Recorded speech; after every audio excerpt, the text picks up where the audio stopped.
Tim, izin Bapak Ibu semua, kita mulai materinya pada malam hari ini. Nanti eh, pelan-pelan akan kita coba ini Pak ya, dan coba kita diskusikan bersama nanti di akhir.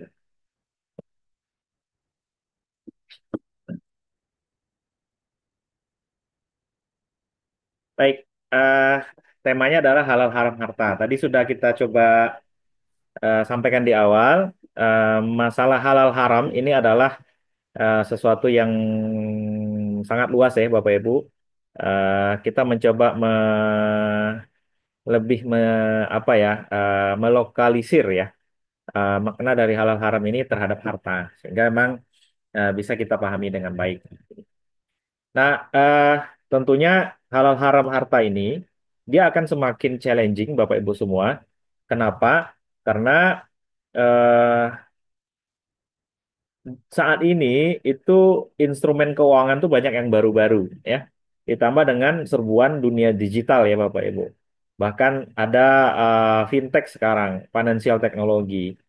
Artinya apa? Artinya harta ini semakin kompleks dinamikanya saat ini. Bahkan borderless ya, transaksi bisnis itu benar-benar borderless. Hampir nggak ada lagi batas atau sekat-sekat ya. Baik jenis barangnya maupun geografis secara geografis wilayah ya. Kita udah benar-benar bisa bertransaksi lintas negara, lintas benua, bahkan juga menggunakan banyak platform ya, platform aplikasi yang bisa kita gunakan sehari-hari. Nah, tentunya hal itu membuat eh, pengetahuan kita tentang halal atau haramnya harta ini semakin challenging, semakin menantang dan perlu kita update ya Bapak Ibu semua. Nah, maka menjadi kewajiban kita bagi seorang Muslim untuk terus menuntut ilmu, mengupgrade ilmu kita, sehingga memang kita bisa lepas ya dari hal-hal yang dilarang oleh Allah Subhanahu Wa Taala, khususnya terhadap harta.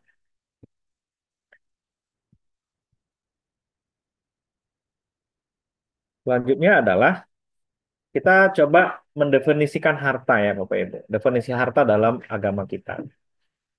Harta itu didefinisikan secara sederhana. Sebenarnya definisi harta menurut ulama itu beragam-ragam dan berjenis-jenis, Bapak Ibu ya. Artinya eh, ulama itu memiliki definisi tentang harta itu beda-beda.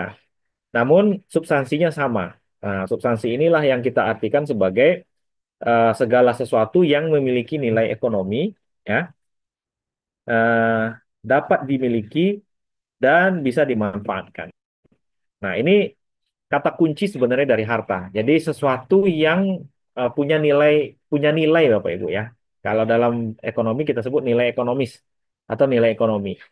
Kemudian kata kunci yang kedua tuh adalah dimanfaatkan. Jadi harta itu sesuatu yang bermanfaat sebenarnya dan dia punya nih nilai. Ya, itu definisi harta secara substansi jika kita kumpulkan berbagai definisi tentang harta menurut para ulama, karena definisinya beda-beda setiap ulama. Namun kata kuncinya dua tadi tuh. Nah, konsepnya itu bisa berupa aset berwujud, ya. Jadi harta itu ada yang berwujud, Bapak Ibu semua. Apa wujudnya? Itu ada tanah, ada rumah, maupun aset tidak berwujud. Nah, aset tidak berwujud ini contohnya adalah hak cipta, ya. Kemudian ada paten dan lain-lain. Nah, Allah Subhanahu wa taala berfirman dalam Al-Qur'an surat 188, surat Al-Baqarah ayat 188 yang menekankan pentingnya cara memperoleh harta dengan jalan yang benar. Rasulullah juga menegaskan dalam berbagai hadisnya, banyak sekali hadis dari Rasul ini Bapak Ibu semua, bahwa harta adalah amanah yang harus dipertanggungjawabkan penggunanya nanti di akhirat. Jadi Bapak Ibu, dalam salah satu hadis itu kita nanti di akhirat akan ditanyain banyak hal. Salah satunya umur ya. Eh, kemudian yang paling banyak nanti pertanyaannya itu adalah tentang harta. Harta itu ditanya double. Satu ditanya dari mana, yang kedua ditanya untuk apa. Nah, kalau ilmu ilmu itu nggak ditanyain nanti. Ilmu tuh juga salah satu yang ditanya nanti di akhirat. Tapi ilmu tuh nggak ditanya eh, dari mana kamu dapat. Hanya ditanya nanti untuk apa ilmu itu digunakan. Jadi dari mananya nggak ditanya. Beda sama harta. Kalau harta tuh ditanyain dari mana kamu dapat harta atau bagaimana cara mendapatkannya.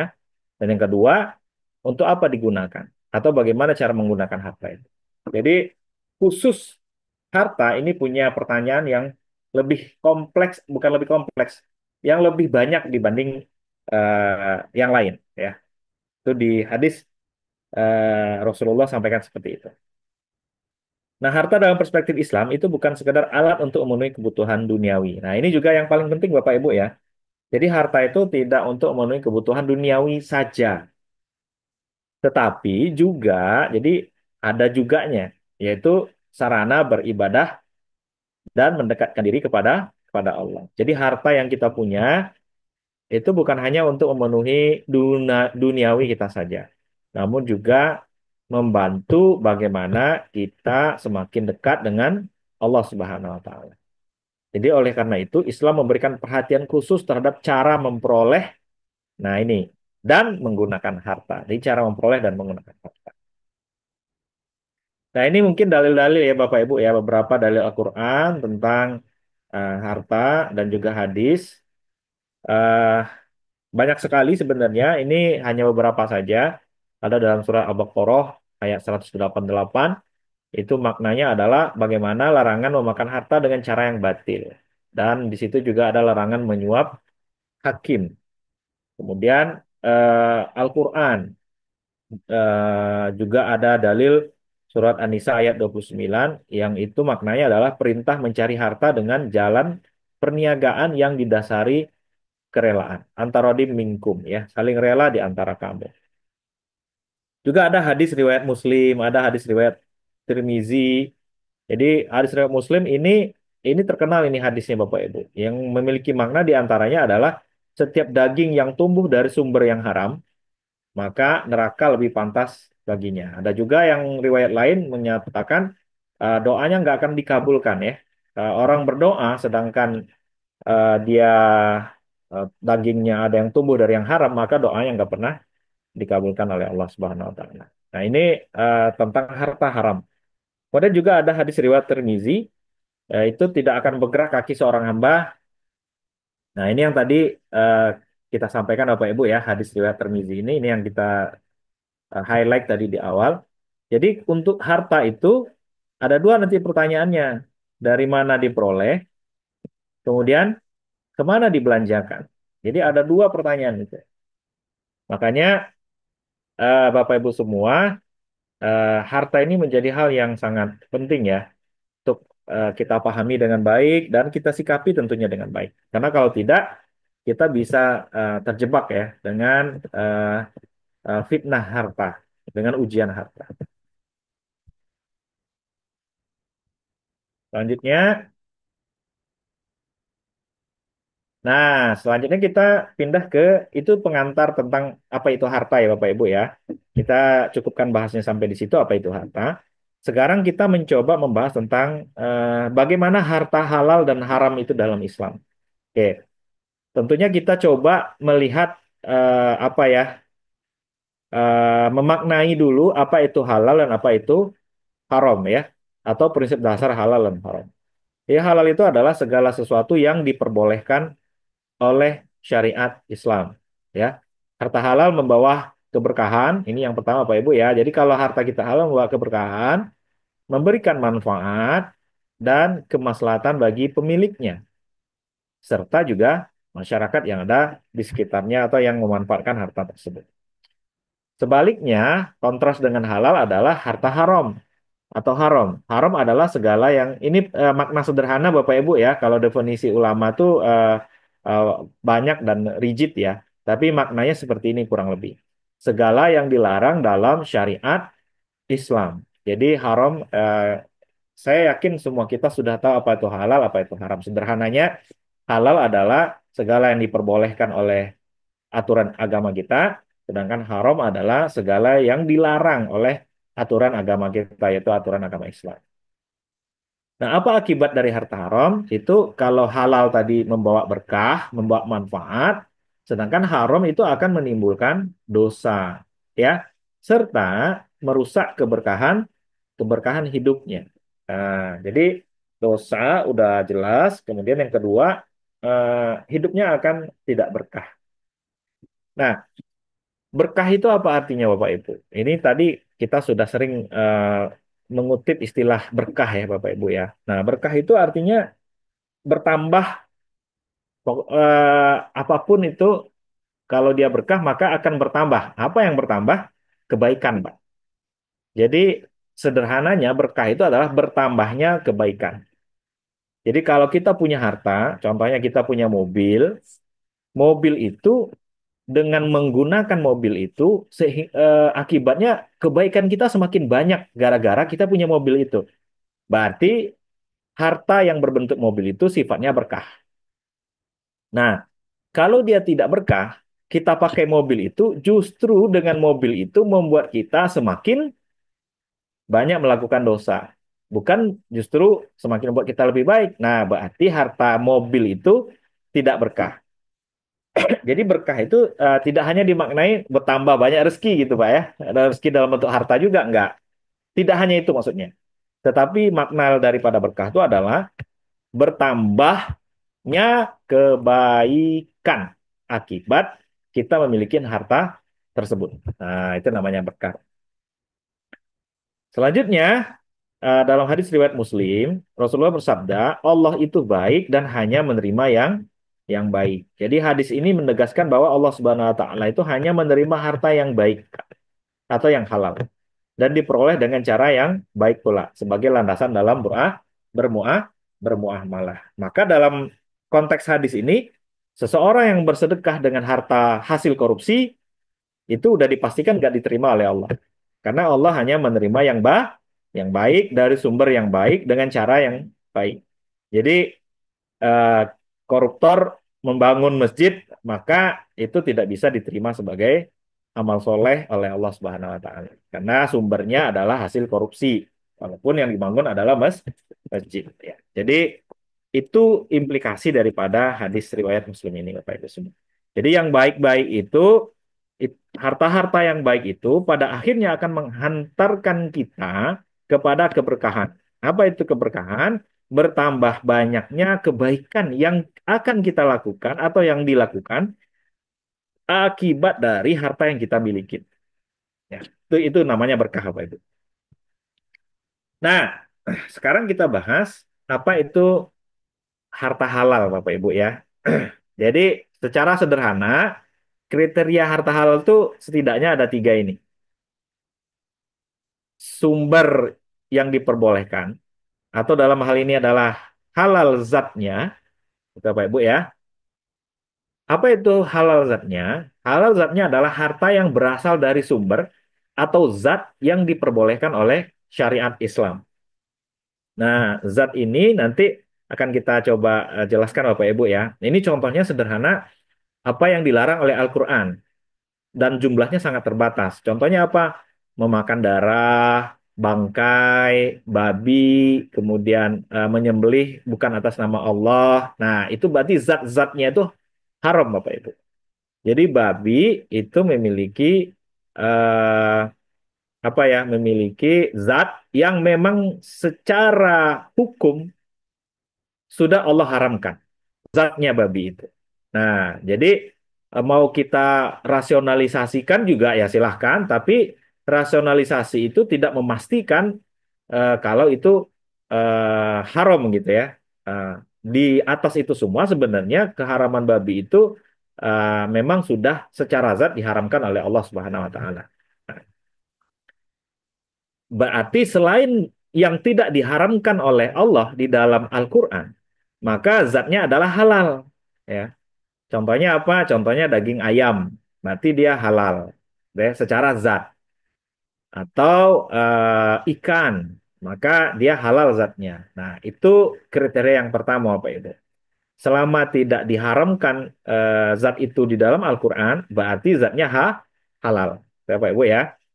Selanjutnya, kriteria yang kedua adalah cara memperolehnya. Nah, jadi kalau tadi yang halal itu zatnya, kalau ini cara memperolehnya yang benar. Contohnya apa? Harta yang didapatkan dengan cara yang jujur, transparan, dan tidak merugikan pihak pihak lain. Atau transaksi harus dilakukan atas dasar antara dimingkum atau tanpa unsur paksaan. Nah, kalau kita memperoleh dengan cara yang jujur, transparan, tidak menzalimi orang lain, maka harta yang diperoleh adalah harta yang halal. Selanjutnya kriteria yang ketiga adalah bebas dari unsur terlarang. Nah, ini yang paling banyak terjadi di kita, Pak. Sebenarnya nomor dua dan nomor tiga yang paling banyak terjadi dengan kita. Kalau nomor satu tuh rata-rata kita udah tahu ya, mana yang halal, mana yang haram. Tapi untuk yang nomor dua, cara memperoleh yang benar, nah ini banyak sekali orang yang nggak jujur. Menjual minyak aja nggak jujur ya, Pak ya, Bapak Ibu ya, jual minyak di Indonesia gitu ya. Kemudian ada yang takarannya yang dikurangin jual minyak gitu ya, berarti nggak jujur. Ada yang dioplos gitu ya antara Pertamax dengan Pertalite, berarti nggak jujur. Nah itu contoh-contoh cara memperoleh cara memperolehnya nggak benar. Walaupun minyak secara zat itu boleh sebenarnya. Nah tapi secara caranya nggak boleh. Nah, yang ketiga, ini bebas dari unsur terlarang. Jadi, harta Bapak Ibu yang halal itu harta yang bebas dari unsur-unsur yang dilarang oleh agama kita. Apa contoh unsur-unsur yang dilarang? Contohnya, dalam harta kita tuh nggak ada memperolehnya dengan unsur riba, ya. Terus dalam harta kita itu diperoleh tidak ada unsur goror. Tidak ada unsur maisir, tidak ada unsur zolim, tidak ada unsur tadlis, tidak ada unsur baik najasi, coba. Tidak ada unsur ikhtikar. Ini banyak sekali unsur-unsur terlarang dalam agama kita, khususnya dalam transaksi bisnis. Nah, bagaimana harta yang kita peroleh itu, atau harta yang kita miliki saat ini, itu memang kita miliki tanpa unsur-unsur itu. Maka harta kita itu adalah halal. Jadi semua transaksi harus jelas dan bebas dari contohnya spekulasi atau unsur-unsur yang terlarang tersebut. Nah, sama halnya dengan harta haram, Bapak Ibu. Kalau harta halal tadi ada tiga kriteria ini, kalau harta haram juga sama, ya. Pertama adalah sumbernya, kalau tadi haram halal zatnya, kalau sekarang haram zatnya. Jadi sebenarnya haram zat ini sudah sebagian besar kita tahu. Jadi bangkai gitu Pak ya, darah, babi dan lain-lain. Nah, ini dilarang oleh agama kita. Maka para ulama mencoba merumuskan salah satunya menurut Yusuf Qaradawi ya Bapak Ibu.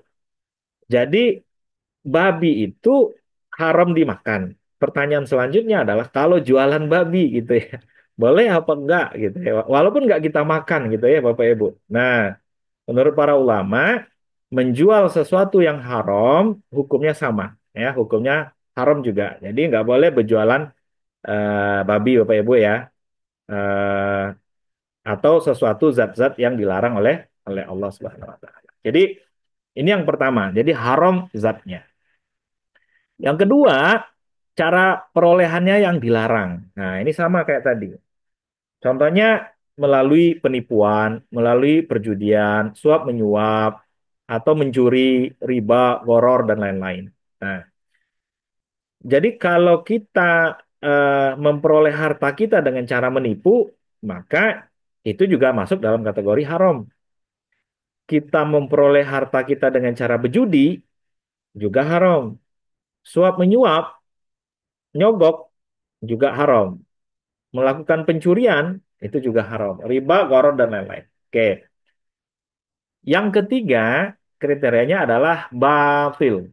Nah, batil ini apa artinya, Pak Ibu? Batil ini tuh rusak, ya, atau zolim. Zolim contohnya apa? Zolim contohnya adalah memaksa orang untuk membeli produk kita. Atau dia nggak rela sebenarnya, tapi dia kena terpaksa gitu ya. Kenapa dia terpaksa? Karena kita ancam lah gitu ya, Ra. Atau karena mungkin kita preman lah gitu kan. Jadi supaya aman ya udahlah dibayarlah gitu ya, Ra. Nah, hal-hal seperti ini sifatnya batil atau rusak karena ada unsur paksaan di dalam memperoleh harta yang kita inginkan. Nah, tiga kriteria ini setidaknya yang bisa kita pegang sama-sama untuk mengidentifikasi harta-harta yang haram. Jadi sumber sumber yang dilarang yaitu haram zatnya, cara perolehannya, dan yang ketiga adalah batil. Jadi transaksi yang mengandung unsur-unsur haram ini akan membawa kerugian Bapak Ibu, baik kerugian secara spiritual maupun secara sosial. Jadi Islam melarang dengan tegas segala bentuk harta yang diperoleh melalui cara-cara yang merugikan individu maupun masyarakat luas. Nah, apa contoh-contoh nih Bapak Ibu? Contoh-contoh harta yang halal. Itu kita peroleh dari gaji ya, gaji profesional, kita sebagai guru, kita sebagai apa ya, sebagai pengajar, sebagai dokter, sebagai insinyur, sebagai pengacara. Ini kita peroleh karena atau akibat dari profesi kita. Maka hartanya atau gajinya bersifat halal. Contoh yang selanjutnya bisnis ya, bisnis produk atau proses dari sesuatu yang halal. Nah, keuntungan dari menjual produk halal dan berkualitas dengan harga yang wajar. Jadi transparansi dalam berbisnis dan kejujuran dalam menjelaskan kualitas produk itu merupakan kunci kunci utama. Jadi Bapak Ibu kalau berbisnis dan produk serta prosesnya halal, maka otomatis harta yang Bapak Ibu peroleh dari bisnis itu juga halal. Selanjutnya adalah warisan syar'i. Nah, ini juga Bapak Ibu. Jadi kita juga bisa memperoleh harta itu dari warisan, ya. Warisan syar'i. Kenapa disebut warisan syar'i, Bapak Ibu? Karena ada juga sih warisan yang tidak mengikuti ketentuan hukum waris dalam Islam. Karena waris itu sendiri punya ketentuan dalam agama kita. Ada juga sih orang berpikir ya kayaknya nggak adil gitu ya. Jadi dia bagi sendiri harta warisannya dengan logika dia gitu ya. Maka kita tidak bisa bilang itu sebagai warisan yang syar'i. Ya, warisan syar'i itu warisan yang memang mengikuti hukum waris dalam agama kita. Nah, harta-harta yang kita peroleh dengan sebagai profesional, berbisnis, kemudian yang kita dapat dari warisan gitu ya, maka Bapak Ibu harta itu adalah harta yang halal ya, harta yang memang diridhoi oleh Allah Subhanahu wa taala. Apa contoh harta haram? Nah, contoh harta haram nih hasil korupsi. Ya, itu udah pasti ya Bapak Ibu ya, hasil korupsi. Ada kasus EKTP dulu ya, yang bisa merugikan negara 2,3 triliun. Kemudian juga hasil riba atau bunga, ya, keuntungan yang didapat dari pinjaman berbasis bunga. Ini jelas haram, Bapak Ibu. Jadi korupsi, riba atau bunga. Selanjutnya adalah judi, judi online. Nah, ini lagi marak sekarang, ya, lagi marak sekarang judi online. Transaksi judi online mencapai 200 triliun di 2023. Banyak sekali bentuk-bentuk judi sekarang ini Bapak Ibu. Ini harus hati-hati, khususnya anak-anak muda kita. Ya, pengen kaya instan, pengen dapat banyak duit secara instan. Itu terkadang kalau kita tidak paham, kita bisa terjebak dengan perjudian. Ya, ada yang juga money game, Bapak Ibu ya, money game dalam skema Ponzi, skema MLM. Ini juga harus hati-hati.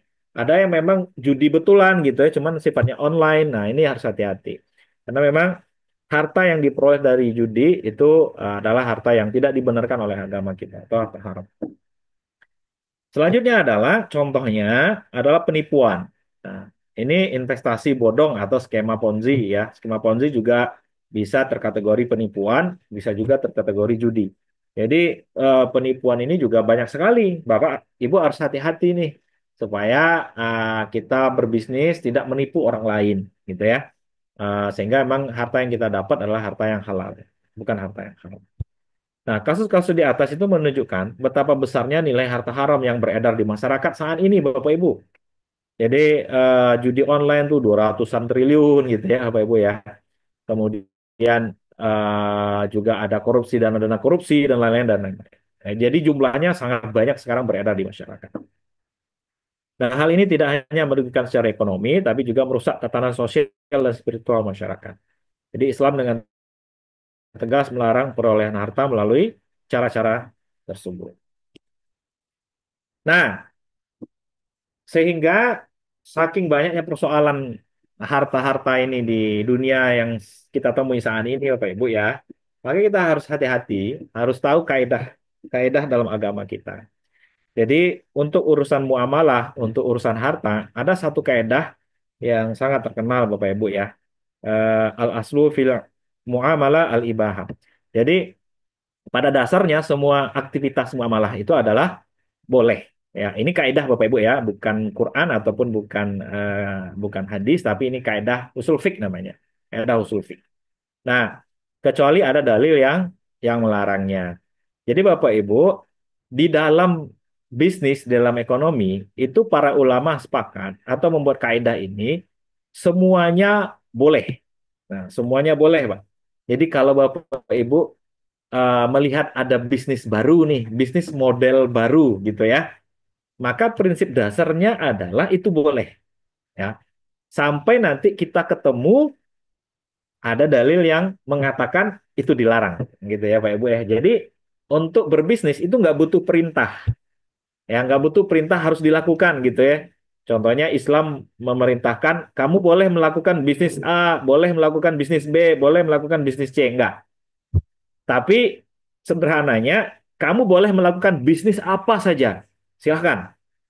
Kecuali bisnis A, B, C. Nah, jadi bisnis A, B, C ini udah dikasih tahu sama Al-Quran dan Sunnah apa aja yang nggak boleh. Selainnya berarti boleh. Jadi ruang untuk berbisnis dalam agama kita, Bapak Ibu, atau memiliki harta atau cara memperoleh harta itu sangat sangat sangat besar, ya.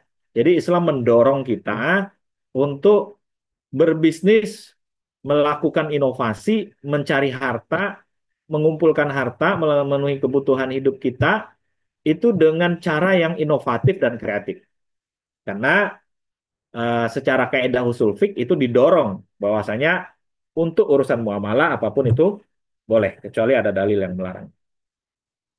Nah, ini nanti berbeda dengan ibadah Bapak Ibu. Kalau ibadah terbalik nih hadisnya kaidah fikihnya. Saya tidak sampaikan kaidahnya di sini. Kalau dalam ibadah itu semuanya nggak boleh kecuali ada dalil yang memerintahkan. Jadi terbalik dia, terbalik. Jadi sholat subuh, boleh nggak sholat subuh 4 rakaat? Nggak boleh. Kenapa? Karena nggak ada dalil yang memerintahkannya. Nah, gitu Pak. Jadi peluang inovasi atau peluang kreativitas dalam dalam ibadah itu hampir dibilang sangat sangat sangat sangat sedikit peluangnya. Bahkan tidak ada ya untuk inovasi dalam hal sholat mungkin ya. Nah, atau dalam hal ibadah-ibadah mahdoh yang lain itu ketentuannya udah pasti. Nah, berbeda dengan muamalah, semuanya boleh. Nah, Bapak Ibu, juga kalau kita belajar tentang hukum Islam, kita pernah melihat istilah-istilah ini mungkin Bapak Ibu ya. Ada yang namanya haram, ada yang namanya makruh. Nah, ada yang haram, ada makruh, ada mubah atau halal, ada sunnah, ada wajib. Nah, ini kita belajar dari kecil, saya rasa ya, dari SD kita udah belajar ini. Nah, kalau Bapak Ibu perhatikan, ternyata yang dilarang itu cuma satu. Yang dilarang itu adalah hanya yang haram. Selebihnya boleh, selebihnya boleh, ya, atau bisa dilakukan atau tidak dilarang. Yang dilarang cuma yang haram saja. Apa maknanya ini, Bapak Ibu? Maknanya adalah dalam hukum Islam ternyata banyak yang boleh dibanding yang dilarang, gitu ya. Apalagi dalam muamalah lebih banyak lagi yang boleh dibanding yang dilarang. Nah, jadi berarti kalau dalam muamalah yang perlu kita tahu Bapak Ibu, kalau berdasarkan kaidah tadi yang perlu kita tahu hanyalah yang dilarang saja. Nah, yang dilarang ini itu sudah ada ketentuannya apa saja dalam Al-Qur'an dan hadis. Dikasih tahu tuh yang dilarang tuh ini, ini.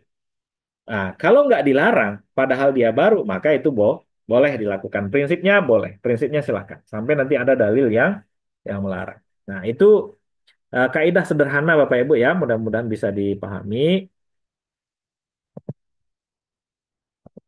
Eh, Selanjutnya Nah, sehingga bisa kita lihat ini di pertemuan-pertemuan sebelumnya juga sudah pernah kita sampaikan, sehingga bisa kita lihat seperti ini, Pak. Jadi, Bapak Ibu, kita hanya fokus kalau dalam harta, dalam mencari harta, kita hanya fokus kepada apa yang haram, bukan apa yang halal, Pak. Tapi apa yang haram. Karena yang haram ini jumlahnya sedikit. Berarti sisanya berarti halal. Nah, harta-harta itu apa Ibu ya. Nah, berarti berdasarkan kaidah itu kita hanya perlu tahu apa saja yang haram. Bukan apa saja yang halal, tapi apa saja yang haram. Kalau kita tidak terlibat dengan apa yang haram, berarti harta kita sudah halal. Nah, itu ya Pak Ibu ya. Nah, para ulama mengkategorikan haram ini kepada beberapa kategori. Pertama, apa yang disebut dengan haram zatnya. Nah, ini sesuai dengan namanya. Jadi yang haram itu ya benar-benar zatnya. Gitu ya, Pak Ibu ya. Seperti apa? Babi ya, Homer. Ini bisa dipanjangin nanti Bapak Ibu ya. Cuman kalau kita bahas satu-satu mungkin tidak tidak cukup waktu kita. Ini contoh-contoh yang saya berikan. Babi, Homer, bangkai, darah dan lain-lain. Nah, ini secara zat memang sudah diharamkan oleh Allah Subhanahu wa taala. Kemudian ada yang haram selain zatnya, ya, haram selain zatnya. Jadi zatnya itu nggak haram, tapi selain itu haram, gitu ya. Apa contohnya Bapak Ibu? Contohnya adalah perjudian. Berjudi ayam, nah itu Pak, ya. Ayamnya halal, ayam kan nggak haram zatnya. Tapi karena dia dijudikan, sabung istilahnya ya, sabung ayam. Yang kemarin kasus ada yang meninggal di Lampung gara-gara sabung ayam. Nah, maka dia jadi haram, Pak. Pendapatan dari sabung ayam. Walaupun ayamnya halal, tapi yang haram itu selain zatnya ayam itu, yaitu judi, ya, maisir. Nah, yang kedua, contohnya adalah goror. Goror ini sesuatu yang nggak jelas, Pak. Nah, ini contohnya banyak ya. Para ulama itu eh, mencontohkan biasanya dalam buku-buku usul fikih itu membeli anak sapi di dalam perut ibunya. Nah, ini contoh yang sering disampaikan ya dalam buku-buku fikih. Tapi juga ada contoh lain, contohnya membeli motor tapi motornya hilang, Pak. Belum ada motornya gitu ya. Nah, ini juga bisa dibilang goror. Nah, sapinya itu nggak haram zatnya. Tapi proses kita membeli sapi di dalam perut ibunya itu, nah itu disebut goror, sehingga dia jadi haram, ya, atau haram selain zatnya. Nah yang ketiga adalah riba, Pak. Nah riba ini adalah tambahan, tambahan yang sifatnya zolim, yang sifatnya zolim. Ini bisa contohnya adalah bunga bank konvensional gitu ya, atau bunga bank, mohon maaf, atau bunga di lembaga-lembaga keuangan yang lain seperti koperasi gitu Bu ya. Kemudian juga BPR atau dilakukan oleh rentenir secara individu. Jadi baik lembaga maupun individu. Nah, ini bisa dikategori sebagai riba. Ada juga yang namanya manipulasi pasar. Manipulasi pasar ini ikhtikar. Ikhtikar itu nimbun artinya, Pak. Menimbun. Dulu pernah kasus di Indonesia minyak goreng kita mahal. Ternyata minyak goreng itu ditimbun oleh produsen. Nah, proses produsen menimbun minyak goreng itu disebut dengan ikhtikar. Nah, itu dilarang. Minyaknya halal, zatnya halal. Tapi yang haram itu selain zatnya, yaitu perbuatan ikhtikarnya itu, perbuatan menimbun minyak itu. Nah, sehingga hasil berjualan minyak goreng tadi, hartanya menjadi harta haram. Gitu ya, Pak Ibu ya. Dan lain-lain. Masih ada beberapa yang haram selain zatnya. Nah, selanjutnya adalah tidak sah atau batil. Nah, batil ini tadi saya contohkan Bapak Ibu, mungkin zatnya halal, selain zatnya juga halal, tetapi orangnya itu terpaksa membelinya. Gitu contohnya Bu ya. Contoh kasusnya adalah terpaksa. Kenapa terpaksa? Karena takut kalau kita nggak beli nanti nyawanya hilang gitu Bu ya, atau digebukin contohnya, atau nggak aman kita nih rasanya gitu ya. Nah, itu namanya batil atau tidak sah ya, atau terpaksa orang melaksanakan transaksi bisnis dengan kita. Maka harta-harta seperti itu juga tidak halal Bapak Ibu. Nah, Tiga inilah Bapak Ibu ya, kriteria atau bagaimana kita melihat harta kita. Jadi kalau Bapak Ibu punya di rumah nih harta ya, punya rumah nih, sederhana aja deh. Pakai rumus ini aja bisa ketemu tuh. Rumah kita ini pertama zatnya haram apa enggak? Gitu ya. Ada enggak secara zat di situ ada komponen-komponen yang haram enggak di situ? Apa semennya terbuat dari babi, dari darah gitu ya? Rasanya enggak gitu ya. Semen ya dari semen. Semen haram enggak? Enggak gitu ya. Kenapa enggak haram? Karena enggak ada, enggak dilarang dalam Al-Quran. Kalau dalam Al-Quran tertulis semen gitu ya, atau pasir atau tanah itu haram, maka baru berarti itu haram. Walaupun tidak ada dalil yang membilang semen itu atau tanah itu halal ya. Tetapi kaidahnya bukan kaidahnya seperti yang kita bilang tadi, yang disebutkan haram saja, yang memang itu haram. Berarti kalau nggak disebutkan, maka dia halal. Itu kaidah muamalah ya Bapak Ibu. Berarti rumah kita terbuat dari zat yang halal, aman berarti, ya kan? Nah, kemudian yang kedua, haram selain zatnya. Nah, tinggal rumah ini Bapak Ibu itu dibeli dengan cara korupsi nggak, gitu ya? Dengan cara riba nggak? Dengan cara nipu nggak? Nah, ini jadi persoalan. Berarti harta kita kalau dibeli dengan cara begitu, maka harta kita itu bernilai haram. Gitu, Bapak Ibu ya. Bernilai haram. Nah, selanjutnya adalah tidak sah atau batil. Nah, kita beli rumah ini kemarin yang menjualnya itu tertekan nggak? Kita paksa nggak? Kita ancam nggak gitu? Kita ancam kalau kamu nggak jual rumah kamu ke aku, kamu nggak akan aman gitu ya. Nah, ini walaupun kita beli pakai uang dari hasil gaji kita sebagai dokter contohnya. Cuman kita ngancam yang punya rumah supaya dijual ke kita, kalau nggak kamu bisa susah hidupnya atau kamu bisa nggak aman gitu ya. Berarti ada proses yang batil di situ, ada kezoliman di situ, ada yang tidak sah di situ yaitu melanggar prinsip antara dimingkung suka rela saling rela gitu. Nah, kalau ada unsur dari tiga itu di dalam rumah Bapak Ibu, rumah itu kan harta ya, maka terindikasi rumah kita itu adalah harta atau merupakan harta yang haram. Tapi kalau secara zat bebas dari apa yang dilarang oleh agama, selain zatnya kita membelinya pakai uang gaji kita sebagai guru, contohnya, dan kita membelinya dengan sukarela atau syarat dan rukun jual beli terpenuhi, yaitu ada harga, ada penjual, ada pembeli gitu ya, itu terpenuhi semua, maka dipastikan harta Bapak Ibu itu adalah harta yang halal. Nah, sederhana kok Bapak Ibu semua. Contoh seperti tadi juga bisa diterapkan ke harta yang lain, ke mobil contohnya, ke sekolah anak kita contohnya, ke apa namanya tuh ke investasi yang kita lakukan, ke uang yang kita taruh, ya, uang yang kita miliki gitu ya. Atau sekarang yang lagi tren ke investasi emas gitu ya, yang udah kita belikan. Ini halal apa haram nih hartanya gitu ya. Dari mana kita tahu? Itu dari tiga tadi caranya Bapak Ibu. Dari haram zatnya, haram selain zatnya, atau batil atau tidak gitu ya. Nah, kalau mau dikerucutkan lagi Bapak Ibu, maka nanti haram zatnya itu kita sebut dengan objeknya, ya Bapak Ibu ya. Yang kedua adalah prosesnya. Kalau kita kelompokkan lagi ya, kita kelompokkan lagi. Jadi ada objek, ada proses. Nah, sebenarnya yang objek itu ya benar-benar objeknya yang nggak boleh gitu ya. Kalau judi, riba itu prosesnya sebenarnya, bukan objeknya. Atau keterpaksaan orang menjual barang dengan kita itu prosesnya sebenarnya yang bermasalah. Jadi kalau kita kelompokkan, maka nanti ada objek, ada proses.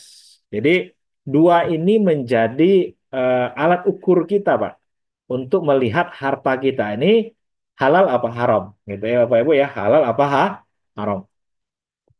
Nah, sehingga kita bisa buat matrik, ya, matrik identifikasi harta haram, ya, Bapak Ibu ya. Nah, ini saya contohkan nih. Kalau hartanya, objeknya ada yang haram, Pak, gitu ya. Kemudian prosesnya juga ada yang haram, ya, maka dia haram, Bang. Kalau harta kita nih objeknya ada tidak haram, tapi prosesnya haram, maka dia juga haram. Ya. Kalau objek dari harta kita ini ada yang haram, tapi prosesnya halal, maka dia juga haram. Nah, yang bagus itu yang mana? Di mana harta kita tuh objeknya tidak ada yang haram, prosesnya tidak ada yang haram. Berarti di sini dia sama dengan halal. Nah, kita coba kasih contoh satu-satu, Pak, kotak ini. Kotak yang ini dulu mungkin, yang pertama yang di atas. Apa contoh objek dan proses yang dua-duanya haram? Gitu ya, Pak ya. Contoh harta yang objeknya haram adalah babi, ya. Kita punya harta ya yang itu merupakan hasil dari berjualan babi. Nah, berarti objeknya ada yang haram. Prosesnya, Bapak Ibu, kita nggak punya modal untuk berjualan babi. Tapi kita minjem secara riba. Ya, kita meminjam modal untuk usaha babi secara riba. Maka bisa dipastikan prosesnya adalah ada yang haram. Berarti objeknya haram, prosesnya haram. Berjualan babi dengan modal pakai riba. Jadi dua-duanya haram Bapak Ibu. Nah, ini contoh yang satu ini. Kalau ini gimana contohnya? Harta kita ini objeknya nggak ada yang haram, Pak. Contohnya apa? Kita berjualan ayam. Ya, berjualan ayam kampung. Nah, ayam halal nggak? Halal, Pak. Ya. Namun, kita sama. Kita nggak punya modal untuk berjualan ayam. Gitu ya. Maka, kita pakai semua modal berjualan ayam dengan cara riba tadi, ya, dengan cara riba, minjem modal tapi pakai cara riba, maka dia juga haram. Jadi bisnisnya juga bisnis yang diharamkan.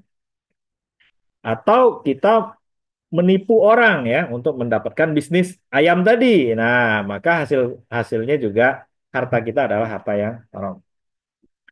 Selanjutnya Bapak Ibu, yang satu ini nih yang ketiga. Kalau objeknya ada yang haram, serta prosesnya tidak. Nah, ini contohnya babi tadi, Pak. Bapak Ibu berjualan babi, ya, dengan akad jual beli pakai modal sendiri, gitu ya, nggak pakai pinjaman riba, contohnya. Duit duit pribadi kita, ya, ya pakai duit pribadi dengan cara jual beli, maka itu halal prosesnya. Cuman objeknya haram, yaitu ada babinya. Maka dia menjadi haram juga. Nah, yang bagus adalah apa, Bapak Ibu? Yang bagus adalah berjualan ayam. Kita berjualan ayam dengan modal dari pinjaman yang tidak ada riba atau pakai modal sendiri, gitu ya, atau pakai modal dari bank syariah, contohnya. Sehingga apa? Sehingga dia halal. Jadi eh, menjual ayam dengan eh, akad jual beli dengan modal dari sumber yang halal, yaitu modal sendiri atau menggunakan lembaga keuangan syariah. Nah, ini Bapak Ibu hasil harta kita ya. Kalau mau kita sederhanakan sehingga dia benar-benar kita pastikan dia tuh halal atau haram hartanya berdasarkan skema atau matriks yang kita sampaikan seperti ini.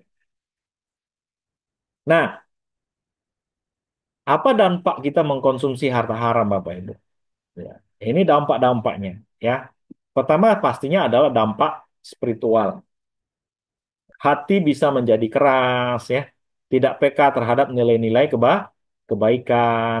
Nah, ini tadi saya sampaikan. Doa-doa kita tidak dikabulkan karena eh, ada dalam hadis, ya. Jadi Allah nggak menerima sesuatu yang tidak baik. Ini dampak spiritual, Pak. Jadi ada kegelisahan dan kekerasan hati. Karena dalam hadis yang lain, kita melakukan maksiat, kan mencari harta haram kan itu juga maksiat ya Bapak Ibu. Itu akan menimbulkan satu titik hitam ya di hati kita. Kalau titiknya tambah banyak ya otomatis nanti hati kita akan menjadi keras, susah menerima. Kalau udah sangat keras hati kita Bapak Ibu, itu susah menerima kebaikan. Ya, susah menerima kebaikan. Jadi orang ngomong baik pun masih salah bagi kita gitu ya. Orang ngajak kepada kebaikan tuh masih salah juga orang itu sama kita. Jadi serba salah semuanya. Nah, selanjutnya dampak ekonomi nih Bapak Ibu, dampak ekonomi. Jadi ekonomi masyarakat itu menjadi tidak stabil. Tingkat kemiskinan meningkat, kesejahteraan masyarakat menurun akibat praktik-praktik ekonomi yang tidak sesuai dengan syariat Islam. Kenapa kemiskinan ini meningkat, Bapak Ibu? Karena atau kesejahteraan masyarakat. Karena di dalam bisnis itu banyak unsur-unsur kezaliman. Orang kaya akan semakin kaya, orang miskin akan tetap semakin miskin. Makanya definisinya di sini kemiskinan meningkat. Karena eksploitatif, Pak. Jadi kalau nggak dipakai prinsip-prinsip Islam dalam bisnis, akan ada unsur-unsur eksploitatif. Salah satu hikmah dilarangnya riba, Bapak Ibu, itu karena ada unsur eksploitatif di situ. Eksploitasi yang tidak adil, gitu ya. Nah, itu salah satu dampak ekonomi. Dampak ekonomi yang lain juga bisa menimbulkan inflasi, Pak. Jadi, sesuatu yang dilarang oleh Islam itu ternyata bisa menimbulkan inflasi atau naiknya harga-harga barang. Salah satu jalurnya adalah melalui riba tadi. Ya, riba itu bisa meningkatkan inflasi atau menaikkan harga-harga barang. Nah, itu dampak-dampak ekonomi kalau banyak harta-harta yang tidak dibenarkan oleh syariat agama kita. Selanjutnya ada dampak keluarga, ya Pak Ibu ya. Jadi ini yang tadi saya bilang, hilangnya keberkahan. Keberkahan tadi adalah eh, kita tuh lebih banyaklah melakukan yang nggak baiknya dibanding baiknya oleh harta itu. Nah, jadi dalam kehidupan keluarga. Kemudian anak-anak yang tumbuh dari nafkah haram ini cenderung ini hipotesis Bu ya, saya belum menemukan ininya, belum menemukan dalilnya nih yang nafkah haram ini cenderung memiliki perilaku yang menyimpang dan sulit dididik dengan nilai-nilai kebaikan. Jadi tapi sebenarnya ada hadis yang bilang tadi kalau ada daging yang tumbuh dari yang haram, maka doanya nggak terkabul ya otomatis eh, kita sulit untuk berbuat baik karena berdoa saja nggak dikabulkan oleh Allah atau nggak diterima ya oleh Allah Subhanahu Wa Taala. Nah, dampak sosialnya adalah praktik harta haram juga merusak tatanan ekonomi dan menyebabkan ketimpangan sosial. Ini yang saya bilang tadi, Bapak Ibu. Kalau praktek-praktek haram itu banyak dilakukan untuk mencari harta, maka akan semakin membuat ketimpangan sosial. Karena orang kaya akan selalu mengeksploitasi orang-orang miskin. Jadi alat-alat seperti judi, Bapak Ibu ya, seperti riba, itu sebenarnya alat untuk eksploitasi dari orang yang punya harta terhadap orang yang nggak punya harta. Alat eksploitasi sebenarnya. Sehingga memang pada akhirnya kalau alat-alat itu semakin berkembang, contohnya riba semakin berkembang, kemudian perjudian semakin berkembang, maka yang akan kaya ya orang kaya tadi, karena dia mengeksploitasi orang-orang yang tidak punya uang. Kalau yang judi yang kaya bandarnya, kalau yang riba ya beri pinjaman yang kan terus kaya. Sehingga menimbulkan ketimpangan sosial. Nah, satu lagi Bapak Ibu, ternyata ada istilah di samping harta haram, ada harta halal, ada ternyata di tengah-tengahnya, yaitu subhat ya. Tengah-tengah itu artinya di antara halal dan haram gitu ya. Nah, definisi subhat ini, harta subhat itu harta yang tidak jelas statusnya. Apakah dia halal atau haram. Karena ketidakjelasan sumber atau cara memperolehnya. Jadi nggak jelas nih eh, harta itu. Jadi disebut dengan subhat. Rasulullah SAW bersabda, yang halal itu jelas dan yang haram itu jelas. Dan di antara keduanya ada perkara-perkara yang samar atau yang subhat ya. Ini hadisnya masih berlanjut Bapak Ibu ya. Tapi ini hanya untuk menegaskan bahwasanya ada posisi harta satu lagi di samping halal, haram ada subhat gitu ya. Contoh kasusnya nih Pak. Ini penghasilan melalui fintech nih contoh yang belum memiliki fatwa jelas dari otoritas syariah. Contohnya kita punya usaha fintech dari aplikasi X. Ya, aplikasi X itu bisa menghasilkan uang. Tapi kita nggak tahu ini fatwanya apa nih, boleh apa nggak nih pakai aplikasi ini gitu ya, atau bisnis dengan model begini. Nah, nah investasi pada perusahaan campuran atau perusahaan yang halal haramnya nyampur-nyampur Pak. Nah ini yang juga menarik. Nanti bisnis itu ada yang nyampur-nyampur. Ini harta halal, ada yang haram. Nah itu gimana gitu ya. Nah, atau hadiah dari sumber yang tidak diketahui kehalalannya secara pasti. Nah, jadi hal-hal yang subhat seperti ini juga banyak terjadi dalam kehidupan kita sehari-hari. Nah, maka Bapak Ibu semua, sikap yang tepat kata Rasulullah itu Islam mengajarkan sikap wara atau kehati-hatian dalam menghadapi perkara subhat. Nah, sebaiknya seorang muslim menghindari harta subhat dan memastikan kejelasan hukumnya sebelum mengambil manfaat darinya. Jadi sebelum starting a new bisnis gitu Bapak Ibu ya, atau skema mencari harta yang baru, sebelum kita yakin, sebaiknya cari tahu dulu gitu ya. Itu bagaimana tuh, boleh apa enggak gitu ya, atau statusnya jelas apa enggak gitu ya. Nah, sehingga Bapak Ibu tidak lagi ada keraguan ya untuk memiliki harta tersebut. Memiliki harta tersebut. Nah, ini namanya harta subhan atau statusnya itu abu-abu gitu ya Pak Ibu ya. Nah, bagaimana kalau harta kita tuh sudah haram, Pak? Ini udah haram nih, ya. Kita dulu belum dapat hidayah gitu contohnya, Pak Ibu ya. Tahu-tahu dapat hidayah gitu ya. Ternyata kita dulu dapat uangnya dari uang yang haram. Apa yang harus kita lakukan? Nah, yang kita harus lakukan yang pertama, satu itu adalah taubat, Bapak Ibu.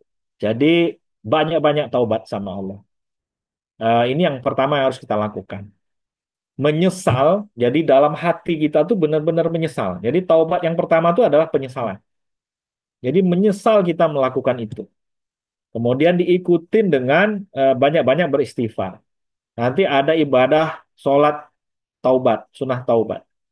Kemudian kita berusaha meninggalkan dan menjauhi semua perbuatan yang dulu pernah kita lakukan itu. Nah, ini namanya taubat kepada Allah Subhanahu wa taala. Jadi, kalau ada harta haram, Bapak Ibu, langkah pertamanya adalah menyesal, ya, menyesal.